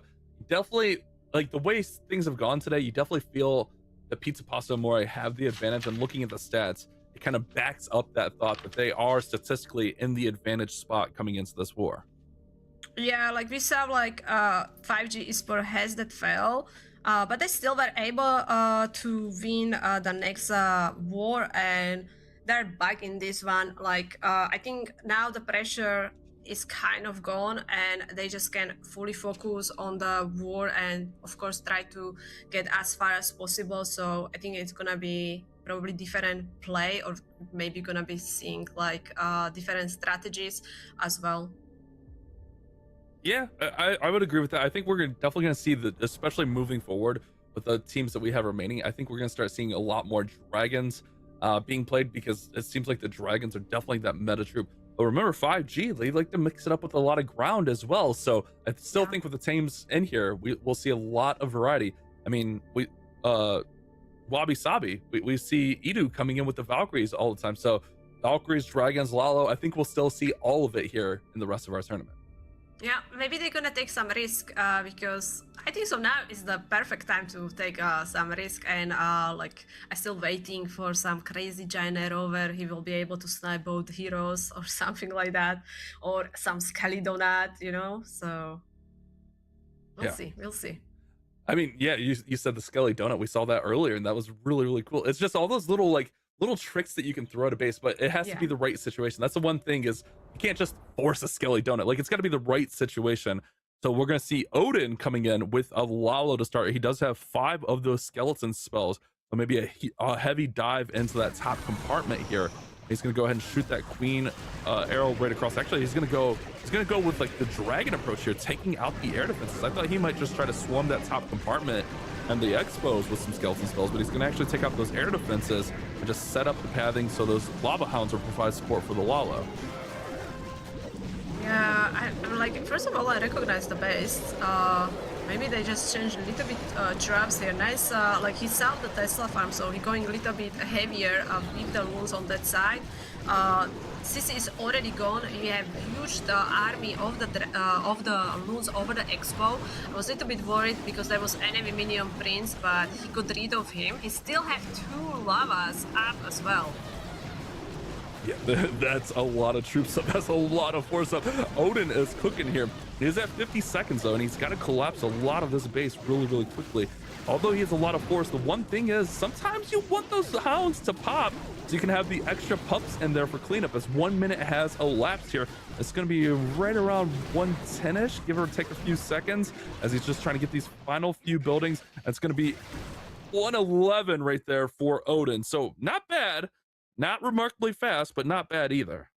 Yeah, I really think he needed these lava to pop. Like, you need these lava pops to speed up the cleanup process. So sometimes having these lavas alive is actually not good thing for your attack. I even remember that from my Town Hall 9 hits. You know, like sometimes you can see. When you have like going with the 3-4 lavas and you have still 2 alive, and like you're gonna town fail because you just don't have enough cleanup. Yeah, realistically, like having 1 still up is fine, but you definitely with 2 up, you want one of those to pop. You're like hoping, like, please, seeking your mind, please pop my hound. That way we can just move faster. But I mean, ultimately 111, not bad, but just the way that Pizza Pasta are moving right now, it feels on the slower side. You know, I hate to say it, but anything can happen. You never know. We saw Pizza Pasta be completely flawless, didn't miss a single attack until they got to like this position right here last month. It might have been the next match, but they made that huge crazy run, and then they had their first miss, and then they were right out from the lower bracket. So anything can happen here. We're going to keep an eye on as this war develops, but we'll see. It's usually Maxi. We'll probably see Maxi coming first, and then we'll see what Exorcist brings. But yeah, I don't know what to make of that one. 111 is just like, you know. We'll see. Oh, they changed it up on me. Yeah, maybe Maxi is going with some more complicated plan or something, but Exorcist is in, and he again stick with the dragons. This time bringing more baby dragons. Usually bring like 2 of them. Going now with the 6. I think really like they heard me and they're like, actually, let's just mess with Bash and let's change the attack order. That's not how it works at all, guys. They have to submit their attack order as the war's going and stuff like that. So they can't just change it just to mess with us. I'm completely joking. But he's going to go ahead and run through here with the dragons. He's got tons of skeleton spells yet to be deployed. He's working through here. He's got to get that queen under control. But with dragons, remember, it's not like Lalo. The dragons will be able to pop over there and take her out as well. Yeah, this is looking amazingly. Look at how quickly he's going through the base. Like, he just spent like what, less than 40 seconds. He's already on 86%. Queen is still alive. He has dragons on perfectly spot, going for the X-Bows baby dragons, going after the storage. This is probably the faster one of today. Let's see. 52. No, he just missed it. No, 51 was the faster, right? Yeah, From we had Yeah, we had Oh, Edu yeah. with 51. So our second fastest attack of the day at 52 seconds, but still 52 seconds is crazy fast. If you're 5G Esports, you essentially just lost 19 seconds, which is crazy. Yeah, I don't know. I don't know what they will do. Like, Lazy Snake will have, wow, really tough task. I don't know, but Exorcist 52 seconds. This is like how I remember Pizza Pasta, especially Exorcist. Like, he is hitting these fast triples, you know? Like, it's not the first time and it's not gonna be the last time. So they are definitely not easy opponent. And I think if you are facing team like them, you have to be prepared. They're gonna do something like this. Yeah, I mean, either of them can put, I think that's really with all of our teams remaining, anyone at any given time could put up a 50-second attack. You just never know. And you just got to kind of hope that the base that you're throwing up there isn't a base that they love. Like Exorcist had to have loved that base. Maybe that's why he went first. It's like, ooh, Maxi, let me hit that base. I know what I'm doing on it. I want to crush it. And that could be the situation. So now they have that huge 19-second advantage, and 5G have to make up some time here from Lazy Snake. It's going to be tough to beat 52 seconds, but you really want to get this sub 1 minute to give yourself a chance. Yep. Okay, let's see. There is enemy dragon chasing the lava. He's already dropping the poison. Skellies are on the queen. She has not jumped over the wall, so that's good news for him. Hasting the loons from the north side. There is still enemy minion prince, which will be targeting some of his troops for sure. Enemy dragon probably gonna die, but the minion prince is still alive. Yeah, that's the big thing. You got to get those defending heroes down, especially with a low attack. He's going to have a few pups come over and help out, but now the minion prince is going to target those pups. Oh, he's already at 45 seconds with still 28% of the base, but those balloons are fading so quick. This is not looking great for Lazy Snake. But I'm even worried that this is a no triple, that air defense next to the town hall is slowly, but look at the minions going down, and I think there is possibility of the 1-star. Oh, I don't know. I think you're right, Susie. I think you're gonna be right here, especially with that air defense protected behind all these storages. Oh, just so unfortunate for Lazy Snake. His second 1-star here on broadcast. You hate to see it. It feels so bad for him. But that's also part of the issue when a team puts up a 52-second attack. Like the last time that he 1-starred, it was because the team put up a 51-second attack. So it's not like, you know, he's just like going out there and missing. There's a lot of pressure on his attacks. So obviously he feels devastated. He doesn't feel good about it at all. The skeletons will be able to break through that wall, but man, that is unfortunate.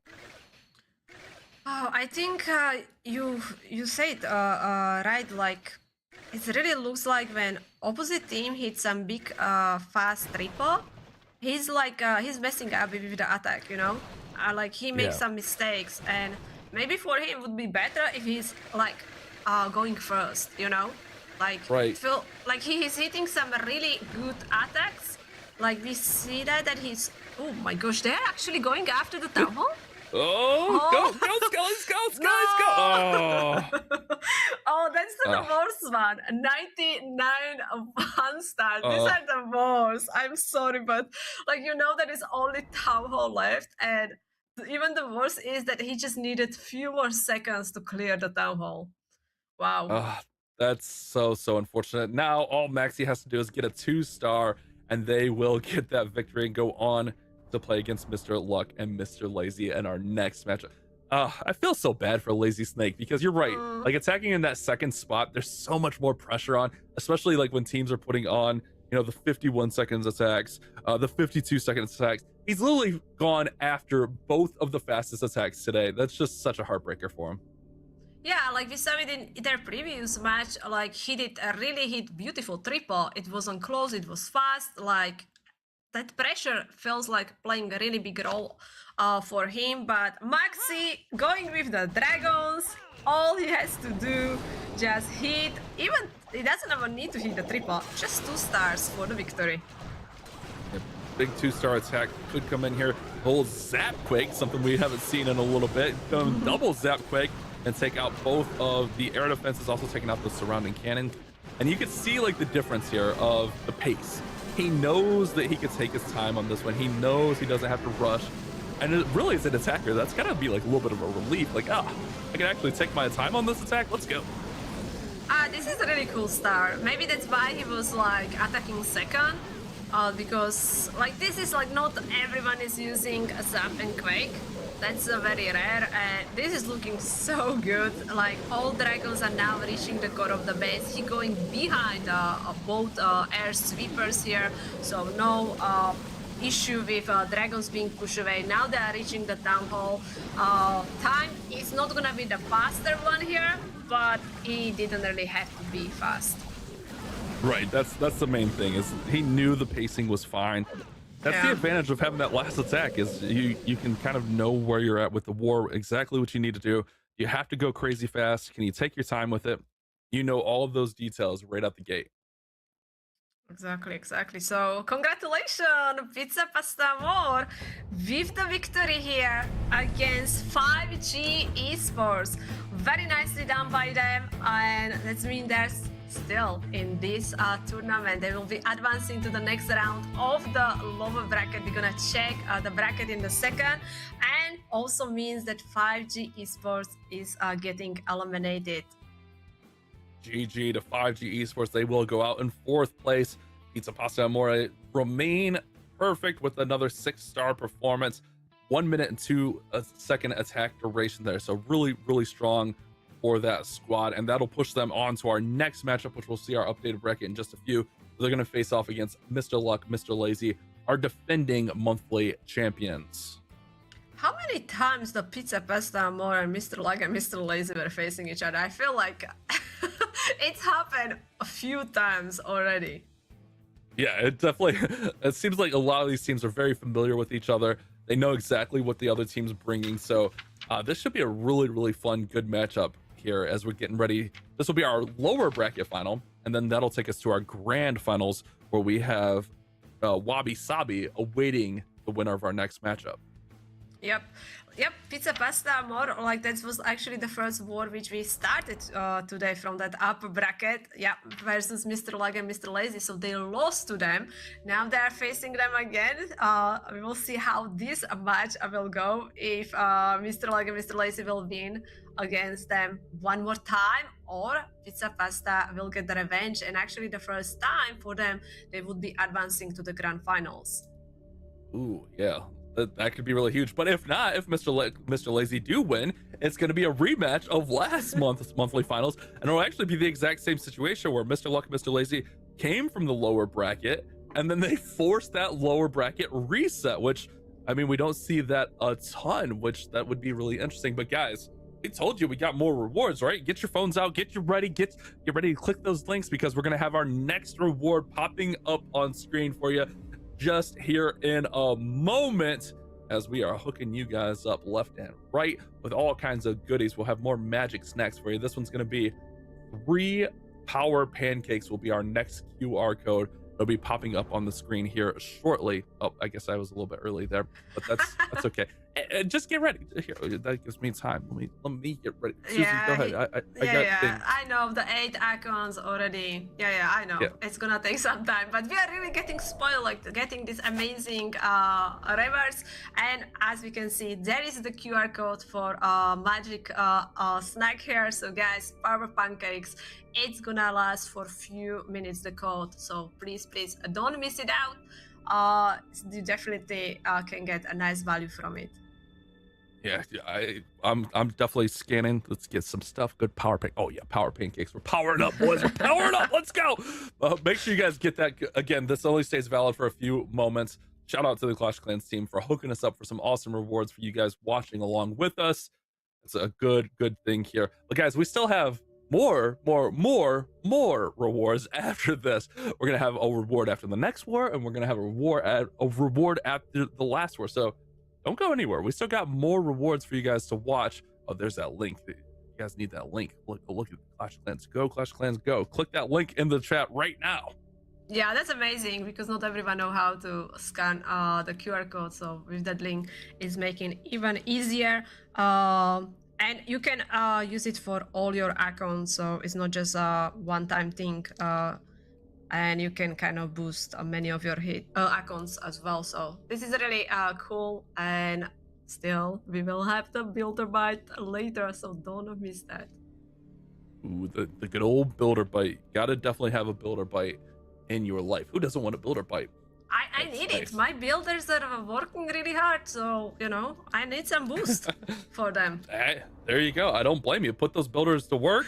But let's go ahead and let's take a step backwards here. Let's take a look at our Town Hall 9 roadmap. We kind of we talked about it at the top of the show, but we're right here. We're in August right now. We already had our July monthly finals. We're in August where both of our golden tickets have been decided already. But along with that, these teams that are playing each and every month, they're going to get leaderboard points. So anyone that has a golden ticket will be excluded from that. But our top 8 leaderboard point teams are going to play in a last chance qualifier where we're going to give away 1 more golden ticket. We'll still have 1 more monthly finals where we're going to give away 2 next month. But on top of that, we will have our Chinese qualifier. And with that, that'll give us our 8 teams. That'll give us our Town Hall 9 World Finals a little bit later on this year. So when you're hearing us talk about the golden tickets and the qualifiers and all that stuff, this is what it's all alluding to. This is the big roadmap of how it's going to play out. Yeah, this is like a main goal of the teams, to be able to earn the golden ticket and have the access, the path towards the Town Hall Cup finals. They're playing in 2v2 and it is in the esport mode, which is the hardest difficulty in the game right now. Starting in the double elimination bracket, which means that you have that extra life. If you lose the war, you are moving to the lower bracket, but from that moment, you are playing in the single elimination. That's what we will be continue as well. So we will be watching the next single elimination match again.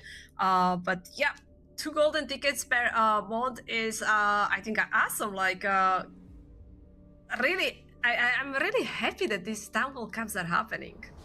Yeah, it's been a really fun show, especially this one. Like our pacing has been so good, but we kind of talked about the prizes. Obviously, our golden tickets have been decided, but now we're down to our top 3, where whoever wins first place, $540, second place, $270, third place, $150, and our teams that have been eliminated, anywhere from $100 to $120 just for playing in our Town Hall 9 monthly cups. And guys, we still have 1 more of these. So if you have a partner that has a Town Hall 9 and you guys think you can do what you're seeing, I mean, dragon attacks are back at the Town Hall 9 meta.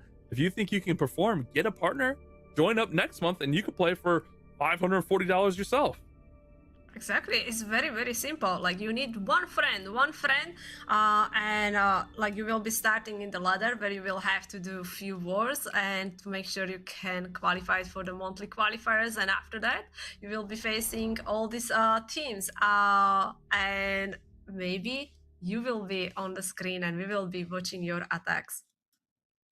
Exactly. I mean, that's like one of the coolest things ever to get cast on the broadcast. I love that. So here's our match. Oh my goodness, Susie, you talked about it. Like these 2 teams super familiar with each other. We've seen them play already once today, but not only that, like we've seen them playing month after month. Like these guys, they go at it. They are 2 of our best teams here, along with Wabi, Sabi. There's a reason that we're seeing these 3 teams back in the same spot month after month. Yeah, it's funny that always kind of land in the same bracket. They're facing each other kind of early. Like last month, same story happened. PizzaPastaAmore and MrLuck and MrLazy were facing each other, and MrLuck and MrLazy won.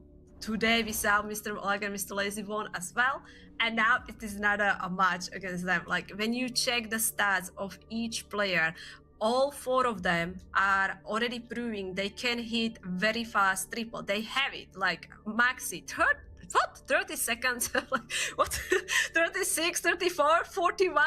How is this even possible, Bash? I don't get it.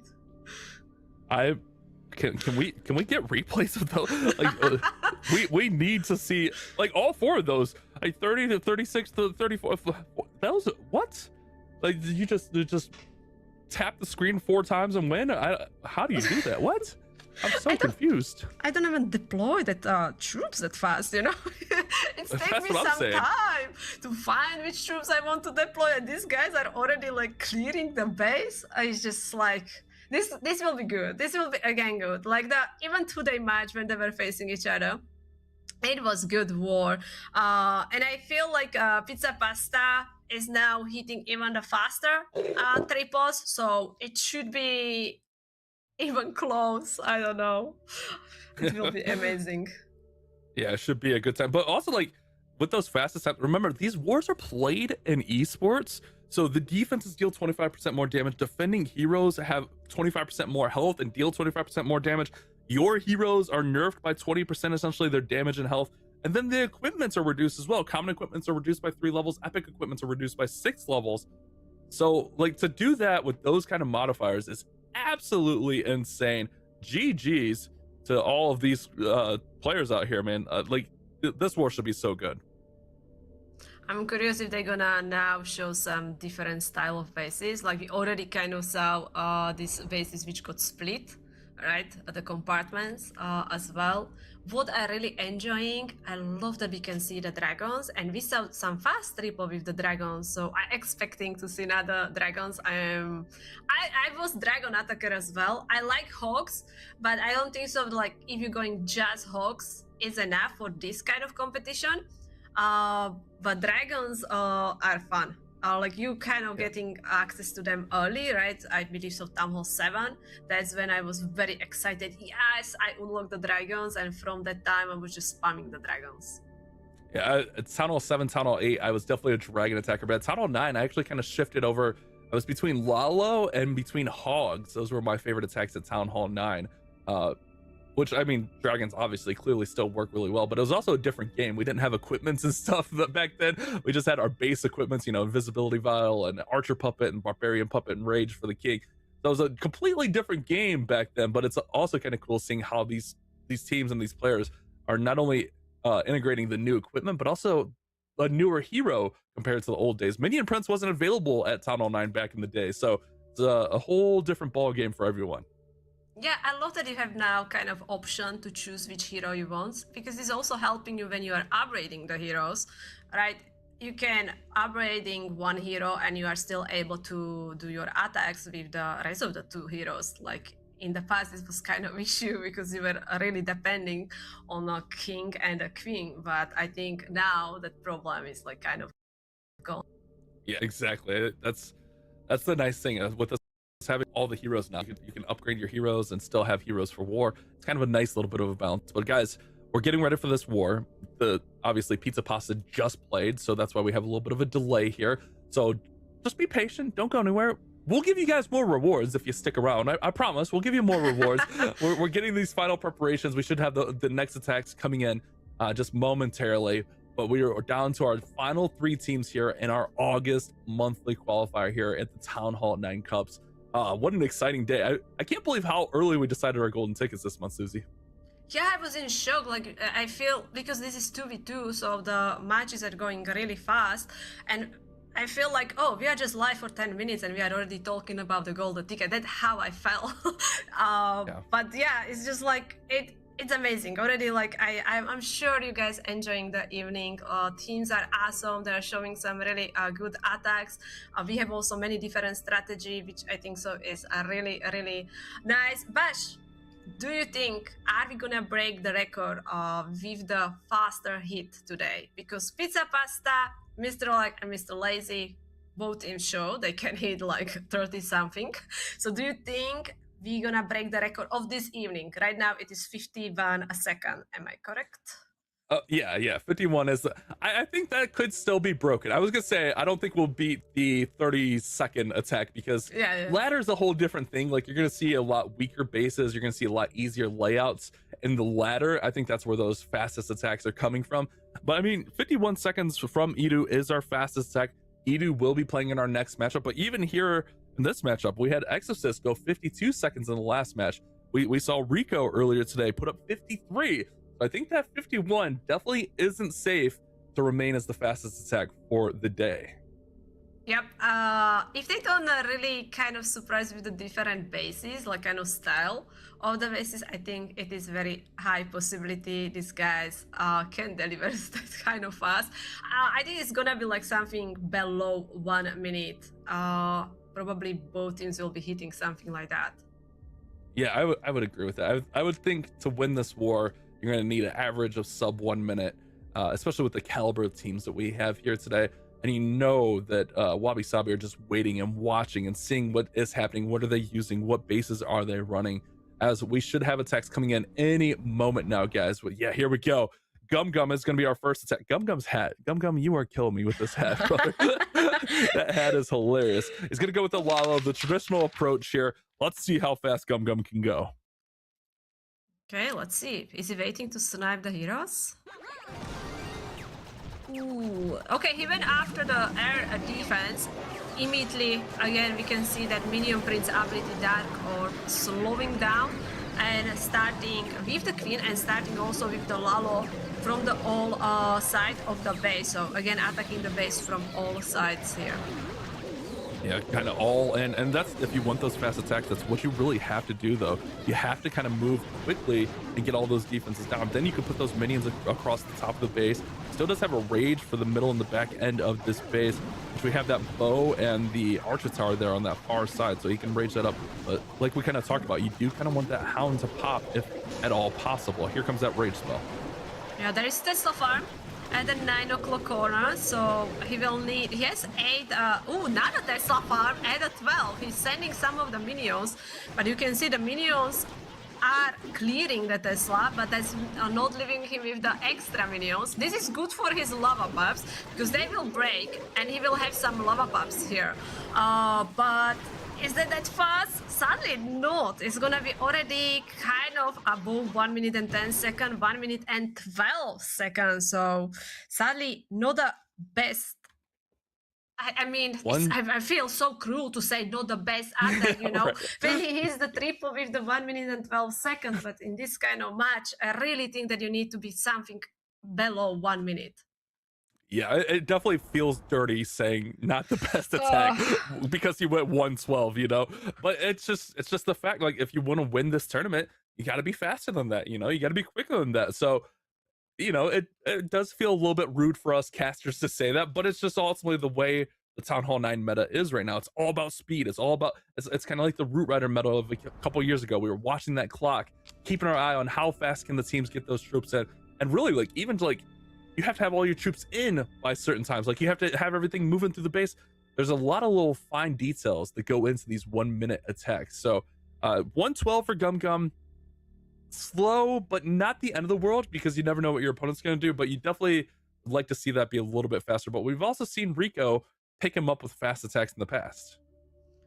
I was about to talk about the Teslas. Like, we haven't seen troll Teslas. I have feeling in the previous matches, most of the time they were like Tesla farms, which means they were all Teslas kind of close to each other. But here, these Teslas, there was Tesla at a 3 o'clock, at a 12, at a 9. I don't know if there was fourth one. I haven't seen that one. But the 3 Teslas were in the corners, which really, really slow him down. Look at this base right here spread out. This is what I was kind of talking about earlier. It almost feels like an anti-dragon base, but Exos is still going to go with it. With all those beings being spread out, you got to work a little bit through. Oh my goodness, that Queen Giant Arrow picked up a lot of value. Did miss the sweeper, though, in that second air defense, but she did get a lot of buildings out. Now he's just got to push in here and get the enemy Queen out. Does have skeleton spells probably for those middle air defenses there. He's actually going to go ahead and place one down on that air defense there. Got to get to that sweeper. That sweeper is a problem. Yeah, he also pulled many of the Seeking Air mines, so I think so they were kind of expecting that someone will be entering the base. You see, like, not a Seeking Air mine being pulled at the top side, but core of the base, like, Skellies are doing some work. They are distracting also the enemy Minion Prince, which is allowing the dragons to clear some of the wizard towers. It's also boosting these last 2 dragons in the core of the base, destroying this Tesla. This is looking very quick so far.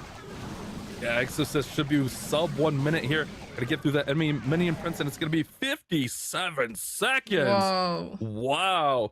So that makes it a 15-second difference between the 2 attacks, and that is a huge, huge shift. So now Rico of MrLuck MrLazy has to put up a sub 1 minute. Like, there's really no other option. But not only that, they're going to have to hope that Maxi makes a mistake somewhere and has a slower attack. Yeah. Rico was the one who hit the 53. If he can do it again, that will help them a lot. Can he? I mean, he has the skills for it. We'll see. Probably he will go with the dragons. I'm curious, like, some of the teams, some of the players are using the same type of strategy, so it's kind of easier to build against them. So I'm curious if they're gonna have bases which gonna be defending against the dragons. Like, we will see. I honestly, I felt like that base, that nice spread out base, was like, it felt like a little bit of a dragon counter, but Exodus has just worked right on through. Even with that sweeper pushing his dragons back right in his face, like, he was able to power through it. And that's, I think, what makes these caliber players a little bit different, is they're able to adapt to those adversities. You know, maybe he wanted to get that sweeper. It's hard to say, you know, with the giant arrow, but he's able to work through there, push through it, and get it out anyway. So now we have the difference of 15 seconds between these two squads. Rico's got to go quick.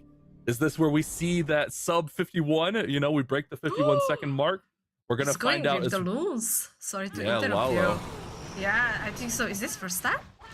I think we know him as the dragon attacker. Which is interesting. I'm not 100% sure. Yeah, but he's all in. So it felt like we saw a base very similar to this earlier in the day. Might not have been this exact one, but I just remember that CC over there with the bows. Let's see what Rico can do if he can push right up through. He's got tons of minions working throughout. Loons are all in. There goes another rage to get through that wizard tower on the expo on the far side. Yeah, but there's still some defenses at the top side, which he has to go all the way back to them. Has one skelly spell. Can he do anything with it? Like, I don't know if his stats can be fast. Like, I don't really like that all his troops now has to fly all the way back to the 12 o'clock. Even deploying some of the loons from the top side, but it's not really enough. So all loons going after the expo. Queen is so far away, so she's not really gonna help him anymore.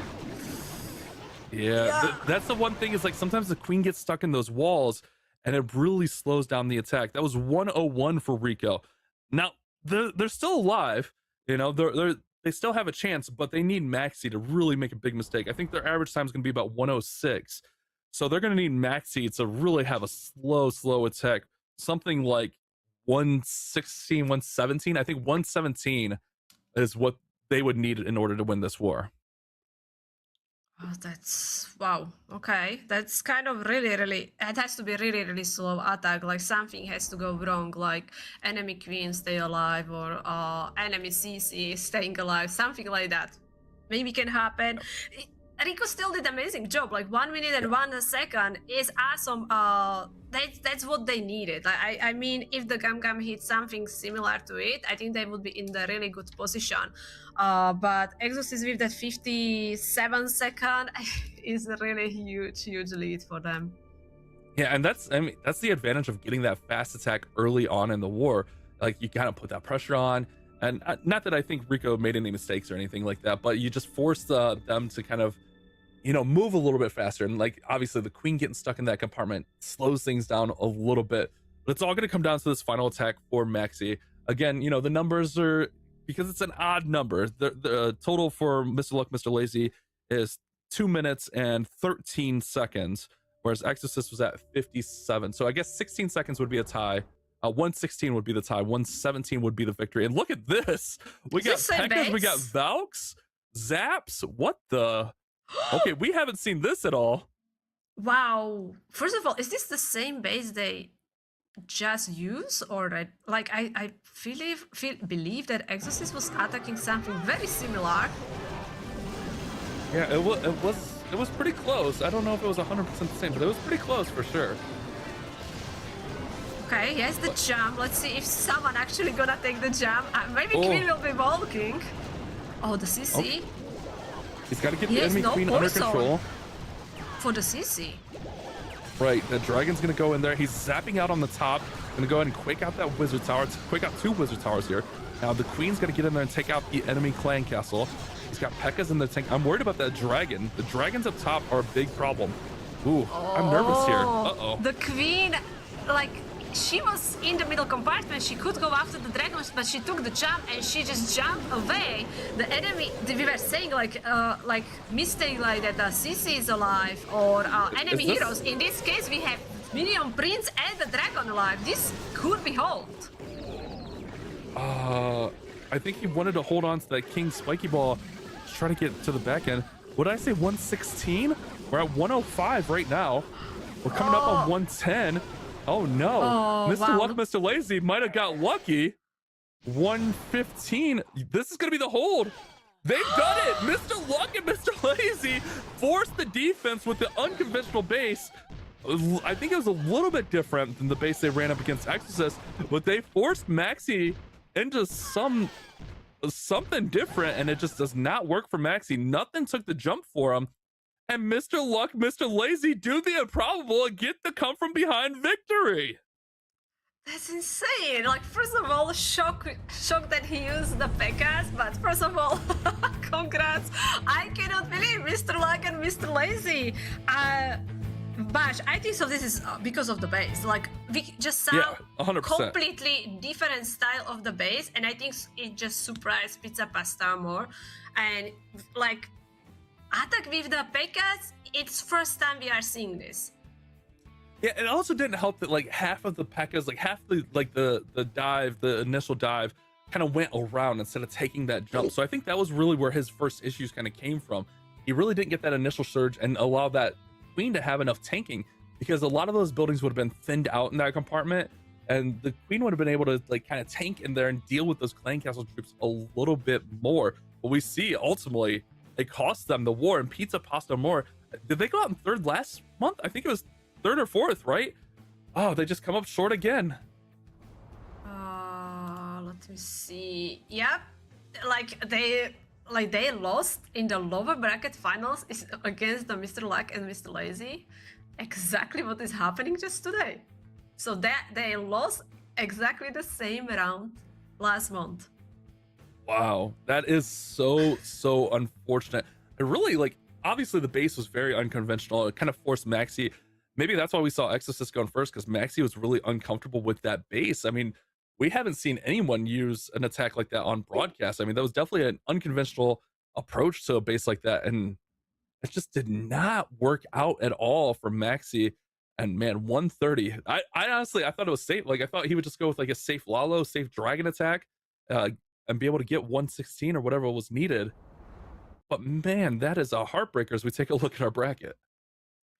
Yep, that's mean PizzaPastaAmore again getting eliminated in the lower bracket finals, and we have same grand finals between Wabi Sabi, aka Red Fox, and MrLuck and MrLazy. What is actually it is same, like Mr. Luck and MrLazy also were coming from the lower bracket, so this is really like deja vu from the last month.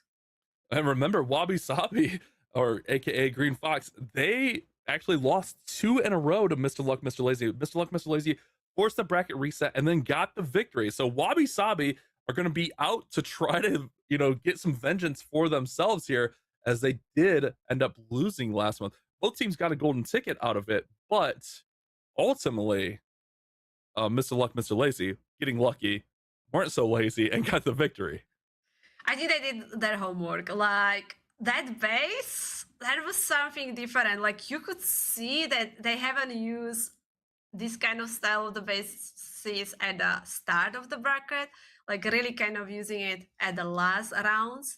They were very confident they're gonna make it that far to save them, and I think they completely surprised PizzaPastaAmore. I'm just thinking if Maxi was just like, okay, I don't have to be fast, so I just gonna go with something different, you know, so like Pekas, like who doesn't like Pekas, so maybe just like also make people happy, or he just wasn't feel comfy to attack that base with the dragons or a Lalo. I think the thought was right there. Like, the Pekkas could have provided the tanking for the Queen, dealt with the clan castle. I think it just didn't work out for him, because a few of the Pekkas walked around, didn't take the jump. It's just one of those things. Those things happen, you know. They already have the golden ticket. I'm sure we'll see them back next month. But guys, you know what that means, right? After that war, I told you guys we have rewards. So let's get ready. Hold on, get ready. We're gonna have a nice reward here. QR's gonna be popping up on the screen for you guys. I might need a new phone case. It's a little bit faded there, but yeah, the QR screen is up on the screen. We have 3 million elixir for you guys. So don't have to worry about farming. Scan that QR code, get your elixir. Again, guys, that'll only be valid for a few minutes here, so get it in right now. Yeah, another free loot, like easy way to get the elixir under a few seconds. So make sure you open your camera, you scan the QR code, or I believe so Clash of Clans also will be posting the link which you can easily click on. Exactly. So scan that up, guys, and don't think that that's all. We still have one more after we decide our winner for the August monthly finals. We will give away, as Susie's been saying, that builder bite to help you speed up those builders, get you guys moving a little bit faster, get those upgrades going a little bit quicker. Oh, there's that voucher link. Let me grab that. Thank you, Clash of Clans. Love you. Thank you so much, Clash of Clans. You're my favorite, if I haven't told you that recently. Oh, wait, sorry. But yeah, guys, awesome things just for you guys watching the tournament. We appreciate all of you guys' support and dedication to watching our tournament. So here's a little bit of rewards for you guys for that. Yeah, and it's also like helping a lot, just the builder bite, or even using all the magic snacks, or even the free gold and free elixir. Like especially if you're like a lower town hall, I mean, 3 million gold, 3 million of elixir. That's definitely help you with some upgrading stuff as well, without even doing the farming attack. Exactly. That's I mean, that's at bare minimum 2 raids right now. So definitely save you a little bit of time, a little bit of effort, but also if you're on those lower accounts, like that is a huge pickup. Like you can really do a lot with 3 million elixir on a lower account. So if you're getting your Town Hall 9 ready for next month's Town Hall Cup, scan that elixir, get it in there, get those upgrades going, get that laboratory upgraded, get your clan castle upgraded. I mean, whatever you may need, the 3 million elixir got you covered. Army camps, you know, army camps are really important. So, but we will have that builder bite coming up a little bit later. So now we have to wait. Obviously, the teams of MrLuck MrLazy just played, so we got to set up a whole new match. It takes a few minutes. Just be patient with us, guys. But in the meantime, we got a little bit of an interview from one of our players here in the Town Hall 9 Cup. So let's go ahead and let's hop into that and see what that's all about.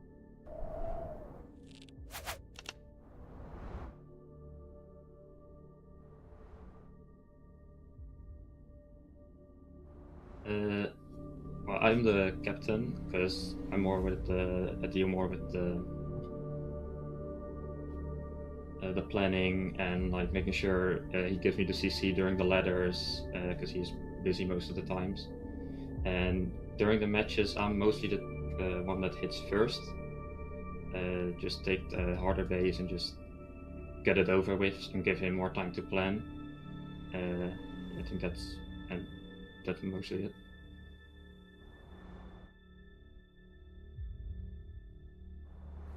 Right now we're doing a lot of friendly wars to like practice our attacking speed and to see if our bases will hold against certain strategies.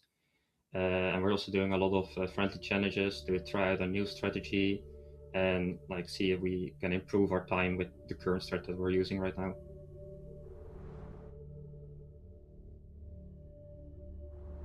I think definitely the last match during the monthly qualifiers. We faced MrLuck and MrLazy, the winners of last month. They started the match with a 1-star, so we were really hyped up after that right away, and we managed to get our 3 stars, so we won that match, and that was like really a moment to be proud of, I think. I think Pizza Pasta will be our hardest opponent. Last year during the Town Hall 9 Cups, we got 3rd and 4th, and we lost to them in both those finals. So I think they will be this year our hardest opponent, so we're trying to look to get our revenge this year.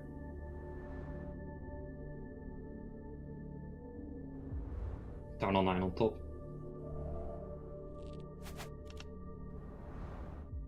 I really love that final message. That was perfect. I enjoying these interviews because it's kind of getting us closer to players, and we can more understand what they're going through, like the preparation, how they are thinking. And it's also good for the new players because it's giving you a little bit like advice, like all the preparation, like you can see they even have their roles, who's attacking first, why this guy is attacking first. So this one was awesome interview by Martin. Yeah, I agreed 100% with what you said there, like Town Hall 9 on top. For me, like Town Hall 9 has like that significant place in my heart. Like when I first started playing, like Town Hall 9 was really in the forefront. Town Hall 9 was the first time I ever made it to Legends League. I remember playing like old school CWL, not our in-game CWL, but like old school CWL, the league. Like I was a Town Hall 9 player, hitting Town Hall 10s. So Town Hall 9 definitely has a significant place in my heart, and it's exciting seeing these guys playing and bringing their all, and like just how much different this Town Hall 9 esports is compared to like what it's been in the past. I love that Town Hall 9 still is important for many players. You know, they still really, I have you say, Town Hall 9 has special place for you as well. And I feel same, like Town Hall 9 was the first time ever I started planning the attacks, you know, like talking to my teammates, and we were playing like all night thinking about how to triple this base. So it's very special, and I love it because we have, of course, the max Town Hall, but we have also these lower Town Halls, and people love to play them, and we can see how much fun is it. Yeah, exactly. And I think also for this Town Hall 9 Cup, it's very accessible. Like you can get a max Town Hall 9 relatively quickly, and like all you need is just one friend. So like you get your Town Hall 9s up together, learn the meta together, and you can play. Let's take a look at our teams here, though. We've already seen MrLuck MrLazy, Wabi, Sabi. We've seen them. This is our exact same grand final from last month, and man, was it an exciting final! And I think this one should be exactly the same. This is gonna be so good. Yeah, it will. Like even just average attack duration, 1 minute and 1 second, both sides. Like, like if you have to make the prediction, like it would be so tough to choose one team. Like right now, I am here like 50-50. I really have no clue who will take the victory. Yeah, I honestly agree with you, and I think the stats agree with you too. Like, I think both of these teams are evenly matched. Anything could happen. Like if you forced me 100% to pick, I would go Wabi Sabi just because they have 2 lives, but also that doesn't mean anything because we saw MrLuck MrLazy overcome that last month. But if you absolutely 100% forced me to decide, I would only because they have 2 chances at it, Wabi Sabi. This is going to be such a good match. I think that both these teams are playing so good. I mean, we saw Edu with the fastest attack of the day at 51 seconds, but we also saw Rico with the 53-second attack. So we know that these squads can go quick. But now I think is where MrLuck MrLazy pull out those goofy bases that we saw just throw Maxi off. As we take a look at our player comparisons here, yeah, these guys are going fast. They're hitting consistent. Those hit rates are insane. This is going to be so good. 34, 36, 41, 44 second triples. But have you mentioned it? Probably many of them are from ladder. But still, like, I don't know. I think the like bases will be matter a lot here. I don't know if the MrLuck and MrLazy has another style of the bases, or they're gonna actually use the bases which they use against Pizza Pasta. Because I'm sure Wabi Sabi is already thinking how we gonna approach this kind of style of the bases, you know? We saw like dragons work on it, but is that safe? Yeah, I almost feel like you have to run that base that Maxi failed on, just out of the simple fact that it confused Maxi so much that he threw P.E.K.K.A.s into his army, you know? I know Maxi had a plan and felt really good about his plan, but obviously it didn't work out, and that's part of the base building here. So, but it's at the same time, especially here on broadcast, we haven't seen a lot from Wabi Sabi as far as bases. So, like, what bases are they holding on to? There's a lot of those little details come into play. Yeah, I also like, I think some of the teams were running very similar style of the bases from MrLuck and MrLazy. Like it's usually happen like when this kind of bases are doing well, all the teams are copy them so they can practice on them and be prepared. So I think it will be very smart for MrLuck and MrLazy to kind of go with different bases. I don't know. I just like kind of think that Sabi will be ready for the bases which we saw in the last month when they had like base with the one huge compartment and after like 2 small compartments there. I kept looking at Edu there, and it looked like he was staring into my soul. I was getting worried. Edu is intense and ready to go, man. I'm pumped. But Edu backs it up. But also, like, if you're MrLuck MrLazy at this point, you've seen Edu go Valkyries a couple of times. So if you have any base that you feel, I don't know if there is like such a thing as like anti anything in this meta, but if you do feel like you have an anti Valkyrie base, now's definitely the time to pull it out. And maybe you could stop Edu, slow him down a little bit, but that remains to be seen. Obviously, the war will be getting started here momentarily, but we'll see how things shake out in this war. What kind of bases will we see? Yep, and we are already live. Is it the same base? Yeah, with that's the Maxi? Maxi base. And he's going with the P.E.K.K.A.s. What? Okay. Wait, no, the CC was down at the bottom. I think this was the Exorcist base, because the CC was down at the bottom. Oh no, that Giant's gonna pull out the CC. The Giant pulls out the CC. That wasn't intended. Oh no. Oh, okay. The P.E.K.K.A.s right now are... I think I only see one P.E.K.K.A. alive at the top side. Rest of the P.E.K.K.A.s on the bottom side. He has the heal spell, so this wizard needs to get rid of the dragon. I don't think so they can do it. Yeah, that dragon was never supposed to be out. He used the skeleton spells, but the Giant from the Queen's action figure equipment pulls it out. Obviously, like, there has to be something where this is a strategy to take down this style base, because we've seen this approach from Maxi. Obviously it didn't work out that well, but there has to be something to this style of attack versus this style of base. Ooh, that Queen's got to get that minion prince down. That minion prince is fighting her. Ooh, okay, now she can take out the dragon. It's a little bit over 1 minute. It's could be a little bit slow, but it's not the end of the world slow.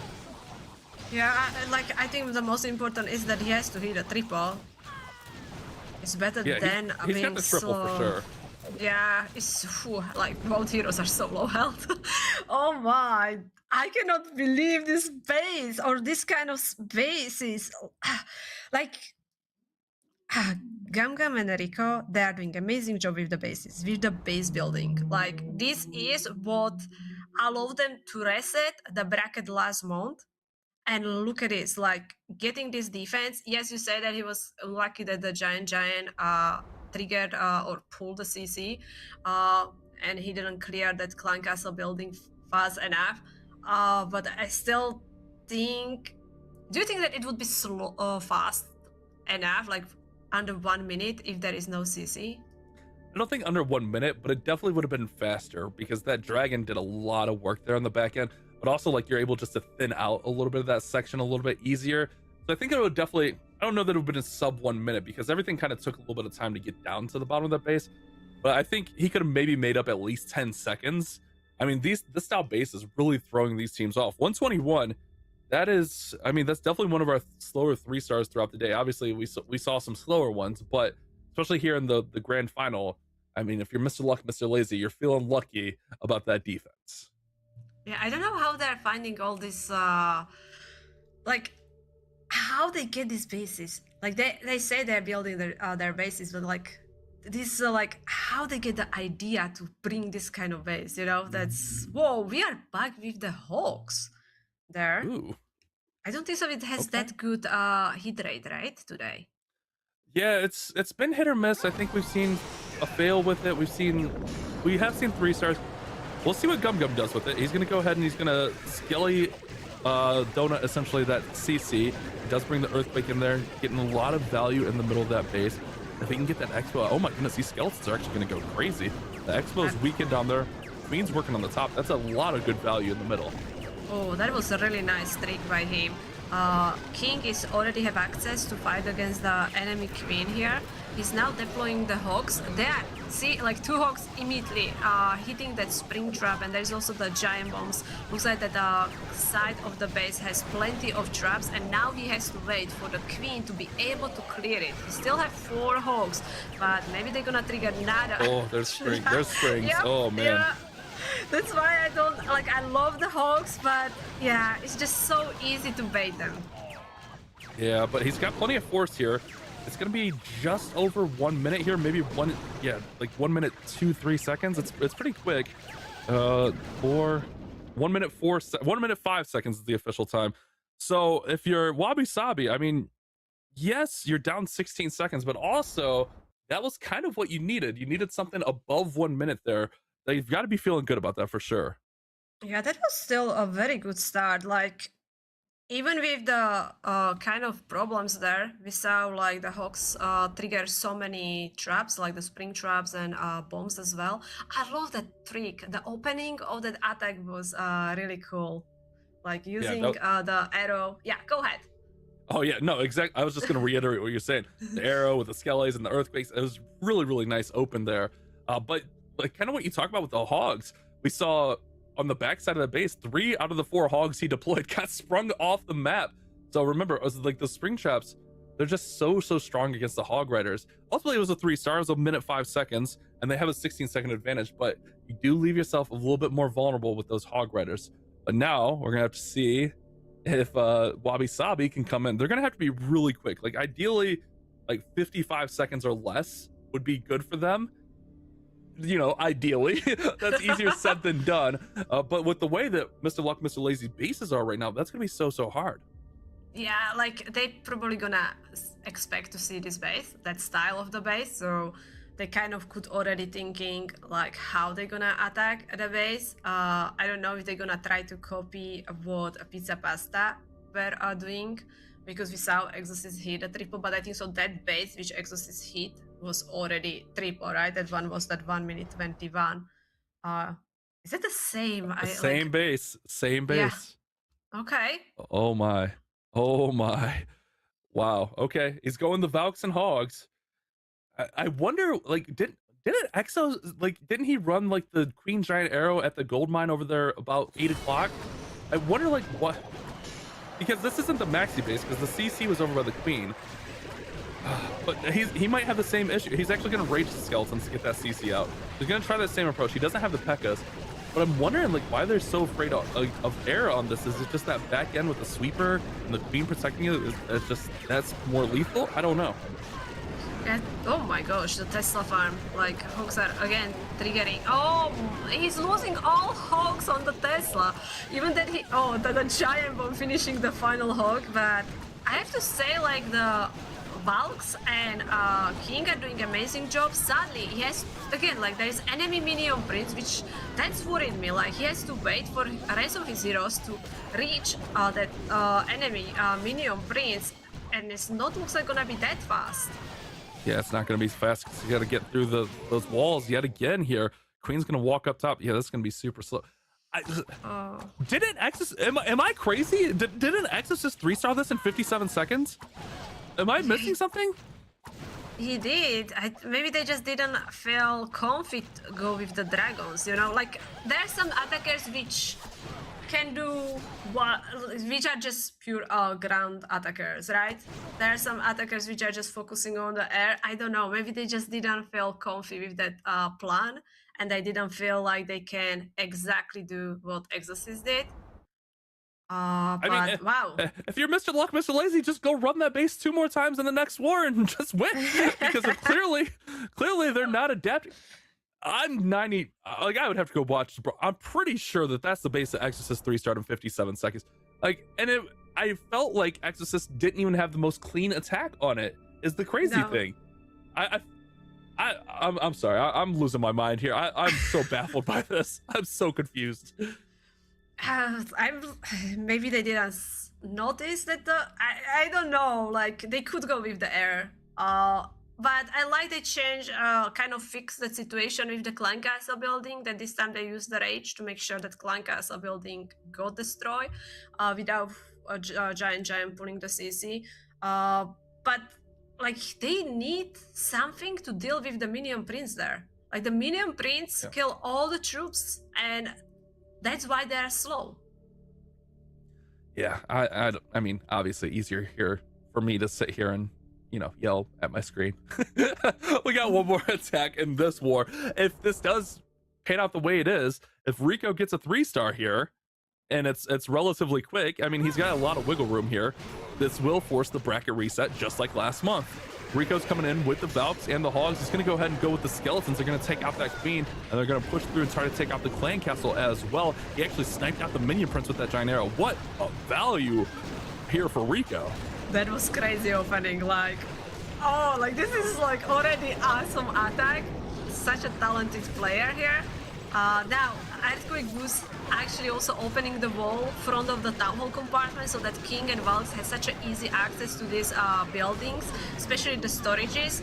And now he has to just deal with the Tesla farm. He's sending another set of the wall breakers, so helping the Valk to reach.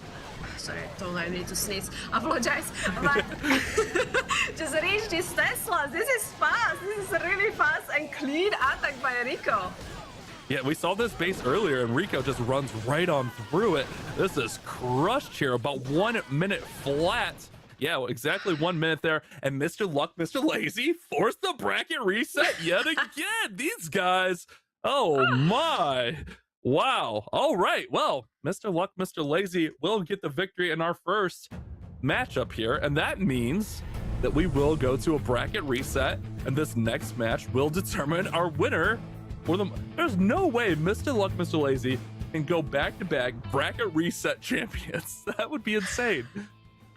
Oh, wow. It's like, are we sure that today is August and we are not back in July? You know, like, wow, it's something very similar happening. And this attack from Rico was absolutely amazing. Be so patient to be able to snipe Minion Prince. I was waiting for something like that. And I really enjoyed the Skellies with the Drage, like that Skelly donut. Like the value, even taking care of the enemy queen was awesome. Yeah, that was a really cool pickup there. We see like almost like a completely different Wabi Sabi team on minute 19, minute 21. But that means with the victory from Luck MrLazy, we force the grand final bracket reset, which I would say is rare, but we saw it last month. And I believe even in the Town Hall 15 Cup, we saw a bracket reset. So it's becoming more and more a common thing here in the Clash Clans esports scene. Wow.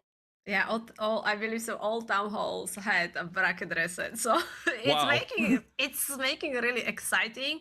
It's also kind of proving that even if you land in that lower bracket, don't give up. Like you still have a really high chance to make it back. You know, so just like keep trying your best and. Look at the MrLuck and MrLazy. They did it again. A reset bracket happened, and we are getting spoiled because we can watch another amazing match with these two awesome teams. Yeah, definitely getting spoiled for sure. This has been exciting for sure. Now, I see someone requesting rewards in the chat. We'll have rewards after the reset match, after our very last match. I know you guys want that builder bite. We'll give. I promise we'll give it to you. Just stay tuned. One more war. These wars, we got you. These wars have been awesome. They've been flying. These teams have been playing out of their minds. So just sit back and enjoy the war, okay? We'll get you a builder bite. I promise. We're not gonna leave you high and dry. But just be patient and enjoy the Clash Clans esports. Yeah, the builder bite will be waiting for you. You will not miss it. We still have one amazing match in front of us, and I believe it's gonna be good. Like, I really enjoy. We are seeing so many different strategies. Like this time we could sell P.E.K.K.A.s second time, right? We are mixing with the Wizards and Valks, sometimes bringing the Hogs as well, which casters are probably not big fan of them because we are easily can see them how they hitting these traps and you know, disappear from the army very quickly. It's been kind of like that match was really interesting as we saw like the shift into ground attacks there. But again, like, you know, that base that we saw twice, Exodus 3-starred that base. I saw like chat was saying there was a golem in the CC to deal with Valks, but also like even if there is a dragon in the CC, like the dragons are going to be okay most of the time. I mean, you can still do the skeleton spell trick on the CC.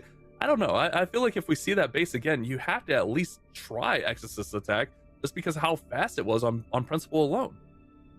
Yeah, I understand the golem in the CC for the Valks, but you also have to expect that like they maybe not gonna be all attacks Valks. So I think dragon is definitely good choice, but MVP of the war, I think this is very well deserved. Scan the QR and use the MVP army. That's so cool. Like you can actually get easy link to his army, what he used, and you can try. Like this was really like definitely one of my favorite attacks of today. Yeah, that's really, really awesome. Shout out to our production team Yeah. for getting that together. I mean, you can just see that right there. And we kind of been, talking about the Hogs being a little bit off, but I mean, we see the Hogs right in there with the Valkyries on that attack, getting the victory, getting the job done. So GG's to Rico, GG's to Gum, GG's to them building their bases. I think that's the bigger story throughout this match, is the bases that they're bringing are really confusing their opponents. They do. Like, really, the last month, their bases got ton of defenses, and looks like today as well. Like stopping someone like Pizza Pasta, it's not easy, and they did it. And we can see that Wabi Sabi also struggle. I mean, they hit a triples, but we saw that Wabi Sabi was able to hit much faster triples, and in that last match which they did, they were probably their slowest attacks of tonight. Yeah, exactly. And I think that's just like that big factor that's kind of just been looming, as if you're able, you don't necessarily have to force a fail, but if you're able just to force a mistake and slow your opponent down by 10 seconds, like that 10 seconds is massive. I mean, that's almost like a 2-star, just because we see the big difference. I mean, what was it, 119 and 121 in that last war? It's just such a big game changer to have just your opponent slowed down by even 10 seconds, which is crazy to think about. Yeah. Bash, do you think they're gonna use these bases again? Would you use I the would. bases? Why not? I would. Why? They're MrLuck MrLazy. They've already won. They already got their golden ticket. They won last month. Why not roll the dice and throw it out there? I would. Why not? Yeah, I would as well. Like, you can see, like, the opponent team is, I can't say struggling, but they're not hitting this fast triples. So I don't know, like, what strategy you would use. Like, would you go with the dragons? I would go replay the broadcast, and I would use 100% what Exorcist used. I can't say that. Even if there is a dragon in the clan castle, I think it's still fine. I think you adjust Exorcist arrow a little bit to get that sweeper out. That was the one thing that pushed it back. But I mean, that remains to be seen. So yeah, if you're Gum and Rico, I think why not just run the same base? They're obviously struggling against it, and just see what happens. Yeah, maybe they will have like different traps, confuse opponent again, because we saw they were doing skellies on the clan castle. So I'm curious if there will be some traps around the clan castle building now to stop that. Yeah, that's true. I mean, that is the one thing, you can move traps without resetting the base cooldown. So they could run that same base, move traps around, especially to counter the skeleton spells. We see everyone getting ready, everyone focused. Gum with his hat. Oh, Gum. Yeah, that's W. I feel like I need to put a hat on in honor of Gum here. I got you, Gum. I got you, brother. You'll see. Okay, I cannot wait to see that. But I gotta be in unity with Gum in the hat power. Although, Let's like, see, I'm not gonna be able to. Oh, that's so cool. I got you, Gum. I got you, bro. I got you. Although, like, my headphones aren't staying on. New style.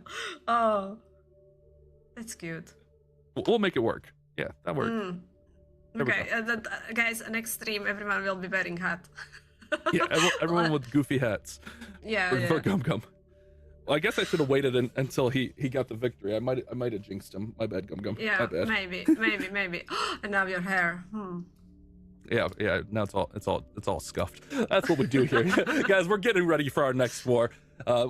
The match is getting set up. Obviously, the two teams, they just played, so we have to reset the war. We have to reset the stage. They have to reset their bases. But we'll be back in with some more action really soon. Just be patient. And then we're going to have a builder bite for you after this next match. So don't go anywhere. Stay tuned. Be patient with us. It's been an exciting day. I love this format. I love the pacing has been so awesome. Like, shout out to our production team of keeping these wars moving, keeping the players in. Like, it's been a really good day of Clash action. Yeah, I agree. It was so much fun. I especially enjoying that we are seeing different strategies. Like, I was expecting we will be seeing Lalo dominating, because that's what was happening the last month, and teams were doing really well.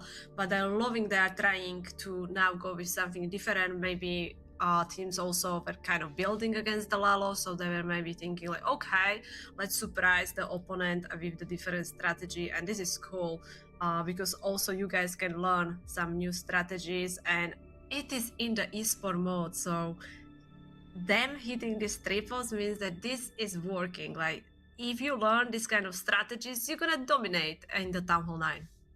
Yeah, exactly. And I like that we saw the dragons. Like, the dragons definitely felt like a safer approach. But I want to say it was Rico that kind of had that really fast dragon attack, maybe even set the tone to make dragons kind of come more to the forefront. So we definitely seen, like you said, that bigger variety. I think the more variety of attacks, the more fun it is to watch.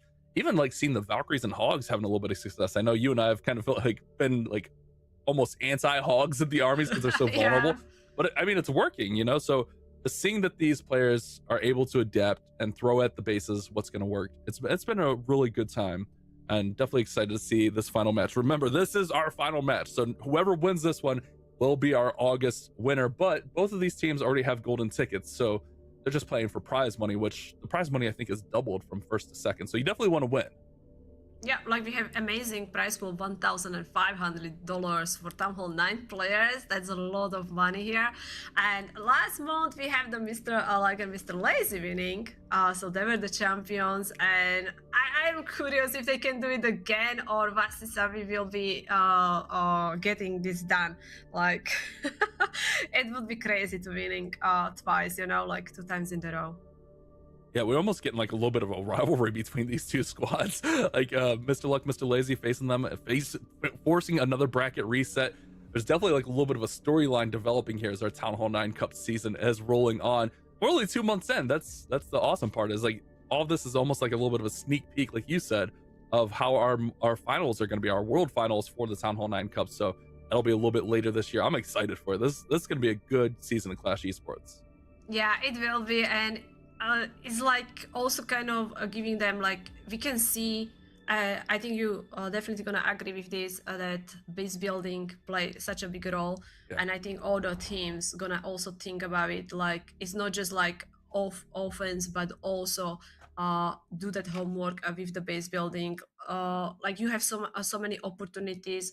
Like, now in the game you can do the friendly challenges, so you can test the bases over and over and over again, find the weakness, you know. And like, even when we have that interview with the Martin, he say that like they were practicing, they were doing so many friendly challenges as well. But Bash, we are live with the final match of tonight. Here we go. Gum Gum's gonna start us off with the Valkyries. He's got 8 of those skeleton spells. He's gonna go ahead and Skelly Donut onto that clan castle, get that taken out, get that queen taken out. All Skellies will aggro onto her, but he's gotta be careful of that bomb tower. Need those Skellies to spawn and take it out. He's gonna place one more skeleton spell on the CC to make sure he gets that out with the bomb tower, taking out some of them. But now it's all in on the bottom side push here. Gonna be able to open up a lot of this with those earthquake boots. Remember, speed is the name of the game. You want to go quick. You gotta be quick here, Gum Gum.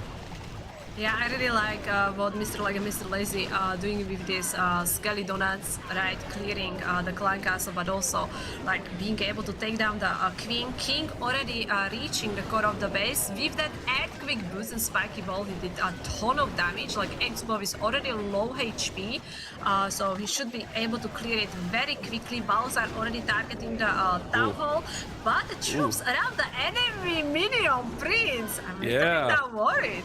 Wait a second. He's not gonna be able to get that minion percent. This is gonna be a defense. Susie. Uh-oh. That's big for Wabi Sabi. Wabi Sabi just needs safe 3 stars now. That's a defense. Oh, Bash. GG's. Bash. I jinxed him. Oh no. Why did you do that? Gum, I'm so sorry. Gum, I'm so sorry. That's my fault. Oh my. Don't let Bash wear the hat again. Okay? Like, my bad, Gum. That's my bad, bro. It was such a good run for them. Yeah, you know. But Yeah. I mean, to be fair, like, doing the improbable 2 months in a row, it's not easy to go and run and force a bracket reset 2 months in a row. You know, you know. No. It's your fault. I'm sorry. That's you fine. cannot get out of it. But good try. I like jinxed it. Well, 94. No. But Bash, they also have strong bases, right? So Yeah, it yeah. cannot be over. Like probably Wabi Sabi will be trying different way how they're gonna attack these bases. If MrLuck and MrLazy will use them, we don't know yet. So I'm not saying it's over, but we saw like the most of the wars where you fail the attack. It's tough to get victory. Well, what happens with the 2-stars now, like Wabi Sabi can take their time. You don't have to like get everything in right away. You can really be really deliberate with your attack. And it is that same base. And then, oh, there we go. There is the Exorcist approach. There we go. Thank you, Edu. But now, like, they can really take their time. They can be deliberate with the attack. They can make sure they do what they need to. 2 3-stars wins this. Let's see if they can make it happen. Yeah, he was listening you. Yeah. For sure. This is a look, I really like the rage over the dragons. I sure think about this is that. cleaner than the Exorcist attack, to be honest. Yeah, now even the minion prince in that rage. Really nice value there. But there's still double air defenses. Yeah, I was gonna say, did Exorcist zap out those air defenses? I don't remember. It felt like he did. I remember Exorcist struggled with the sweeper pushing him back, but he did. Edu brought the Lava Hound, which is gonna help out. He does have the dragon in out of the clan castle. He's gonna go ahead and poison that and baby dragon to take that out. So yeah, this will be a 3-star. That's all that matters here. At this point, it doesn't matter how fast this is. Just get a 3-star. I still want to know like how fast, if they find a way how to beat these bases, but looks like they did. A minute 10 is an improvement. Yeah, they were a it minute is. 20 on it last war, so. These are still good bases. Like, if Gam didn't fail the attack, I think they would be still getting really huge defense with that 1 minute and 10 second. Like, we are watching grand finals, so yeah. Right. So again, looking something at 1 minute. That's what you want. Yeah, 110 is fine. You know, that's like the average attack time, especially in the last war where you were 120 on that base. Essentially, it's definitely a big improvement. Just switching the attack strategy, switching the approach. I think like that giant arrow definitely was on point there. And then bring that lava hound, that one little lava hound in there to tank those air defenses in the middle was definitely a big pickup. So nice attack, nice adjustment from Edu. Now he just, you know, helps his teammate out, makes that adjustment, and then hopefully they're able to get the 3-star and the victory. Okay, Rico is already in. I think so he sniped both air defenses with the arrow, and now the 2 air defenses went down with the skelly spells. So that is really good news for his dragons. There is few Teslas around the Archer Tower, so he's investing the rage on the dragon, but he's kind of flying out of it. Yeah, it should be okay though. I think it's fine. Dragons pushing through, minion princes pushing through here. That one sweeper pushing that baby dragon. Once he gets this core compartment down, he should be fine. And like the time is going to be really nice. Yeah, there's only like few storages, so that's what kind of slowing down these dragons, because they're being hit by the defenses. So he's losing some of them, but he still have plenty of dragons which are now joining back. He's on 94. So he can look something around that 1 minute. 1 minute 1? Yeah, I mean, ultimately, time isn't really what matters here anymore. But you know, it was solid. It was good. 101. A 101 for Rico is definitely a good attack. But now, if Noob Messi can just get a 3-star, they will be our August monthly final champions. Like he can, if that is the same base, like he can just copy, right? Edu attack. Like he probably gonna just go with the same strategy. I don't know if the traps will be same, but maybe. I'm curious, like if MrLuck and MrLazy decide to go with the same base, like the last, like the both bases are same. Yeah, I'm kind of curious if they do run the same base. Yeah, they do. Oh, it's going with the Lalo. So Edu's attack was 110. So I'm kind of curious, like how fast. Although Edu probably could have went faster, you know. He wrote like how. My question is like, would it have been fast enough if Gum was able to get the 3-star? You know. Oh yeah, that's true. I like the Skellies clearing both air defenses. Now he's starting with the Minion Prince and the Lava Hound near to the Clan Castle, so he has to deal with the Dragon. He's investing the Rage. Minion Prince got rid of the Dragon so easily, that's nice. Yeah, that was crushed through there. I mean, everything's looking really good. Most of these defenses are down, and that should be enough for Wabi Sabi. Let's they go. found a way. They found a way how to deal with these bases. Yeah, they crushed it. That good adjustments from them. Yeah. I wonder why they like didn't. I don't know. It doesn't matter. They get the victory. It doesn't matter. You know, what ifs don't matter now. You know, we can always say that. But good jobs to them. They did a really good job adjusting to the space, overcoming it. And both these attacks are gonna be like a minute 10, which is super solid from the way they struggled on it. Yeah, that is a really nice way how they fix. You know, like it's completely different what they did in the previous rounds of. Whoa! Look at this animation. Wow, let's go. Hold on, let's just soak this in.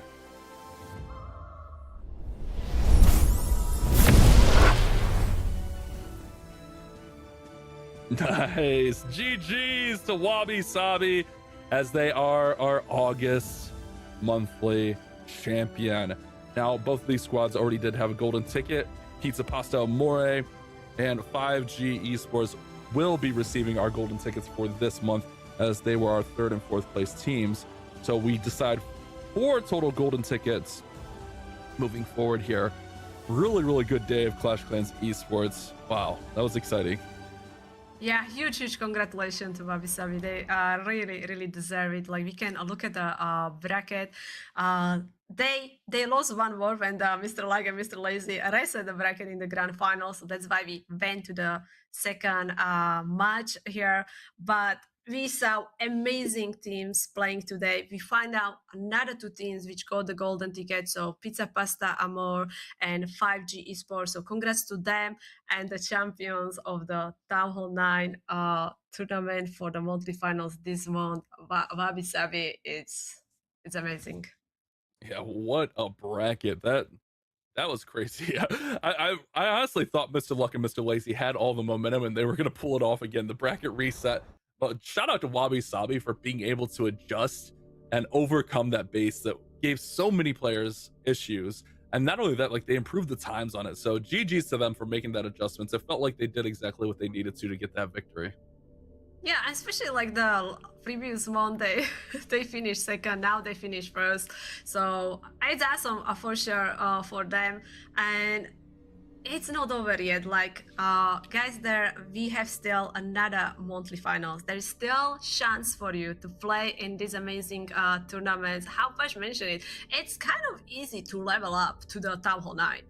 Everything is so fast, especially you are getting free rewards now as well, right? Farming is easy, upgrading time is much improved.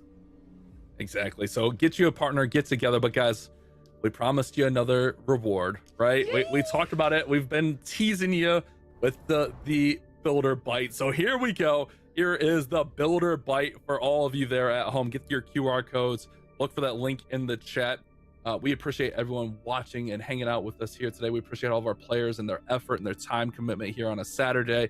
But hopefully you guys have enjoyed this. I got my builder bite ready to go.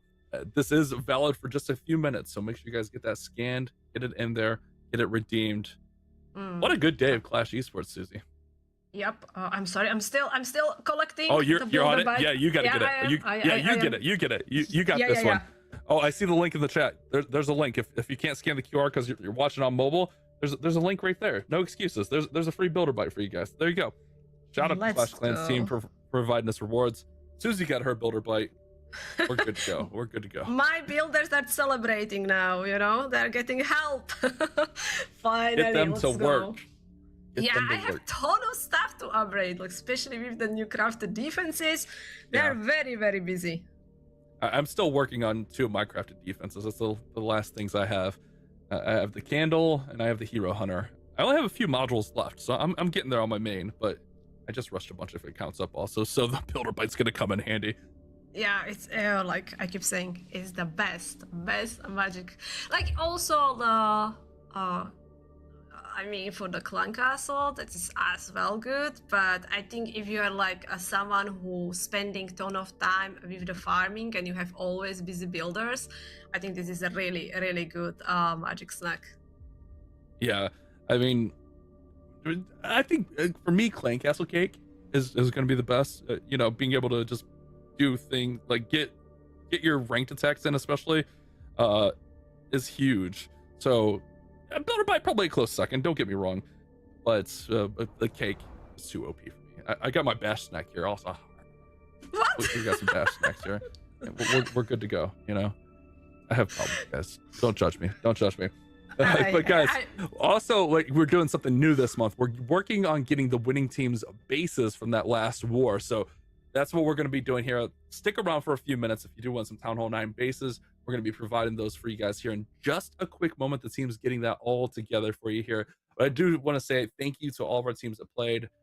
Thank you for production. Thank you to Clash of Clans for putting on these awesome events. Susie, thank you for casting with me. It's been an awesome day of Clash Esports as we wait for our bases here. Oh gosh, that's so nice. Yeah, exactly. Oh, here you go. There are the links. So again, QR code, and these are the bases of the champions of the Wabi and Sabi team. The bases which you had the opportunity to watch in the grand finals, which did really, really well. So this is big. Like, I getting so many comments all the time. Susie, can you share or do you have this kind of base? So here you go. You don't miss it. Feel free to scan them and use them in your matches, and we'll see if you can get these big defenses as well.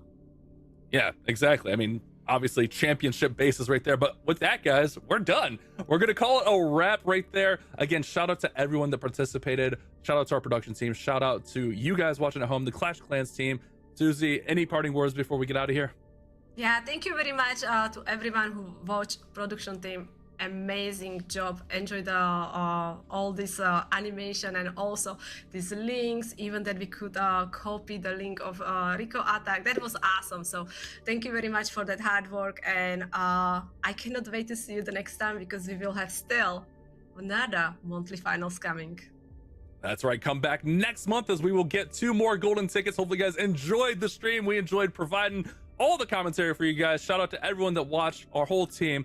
And shout out to you guys. Clash on. We'll see you next month.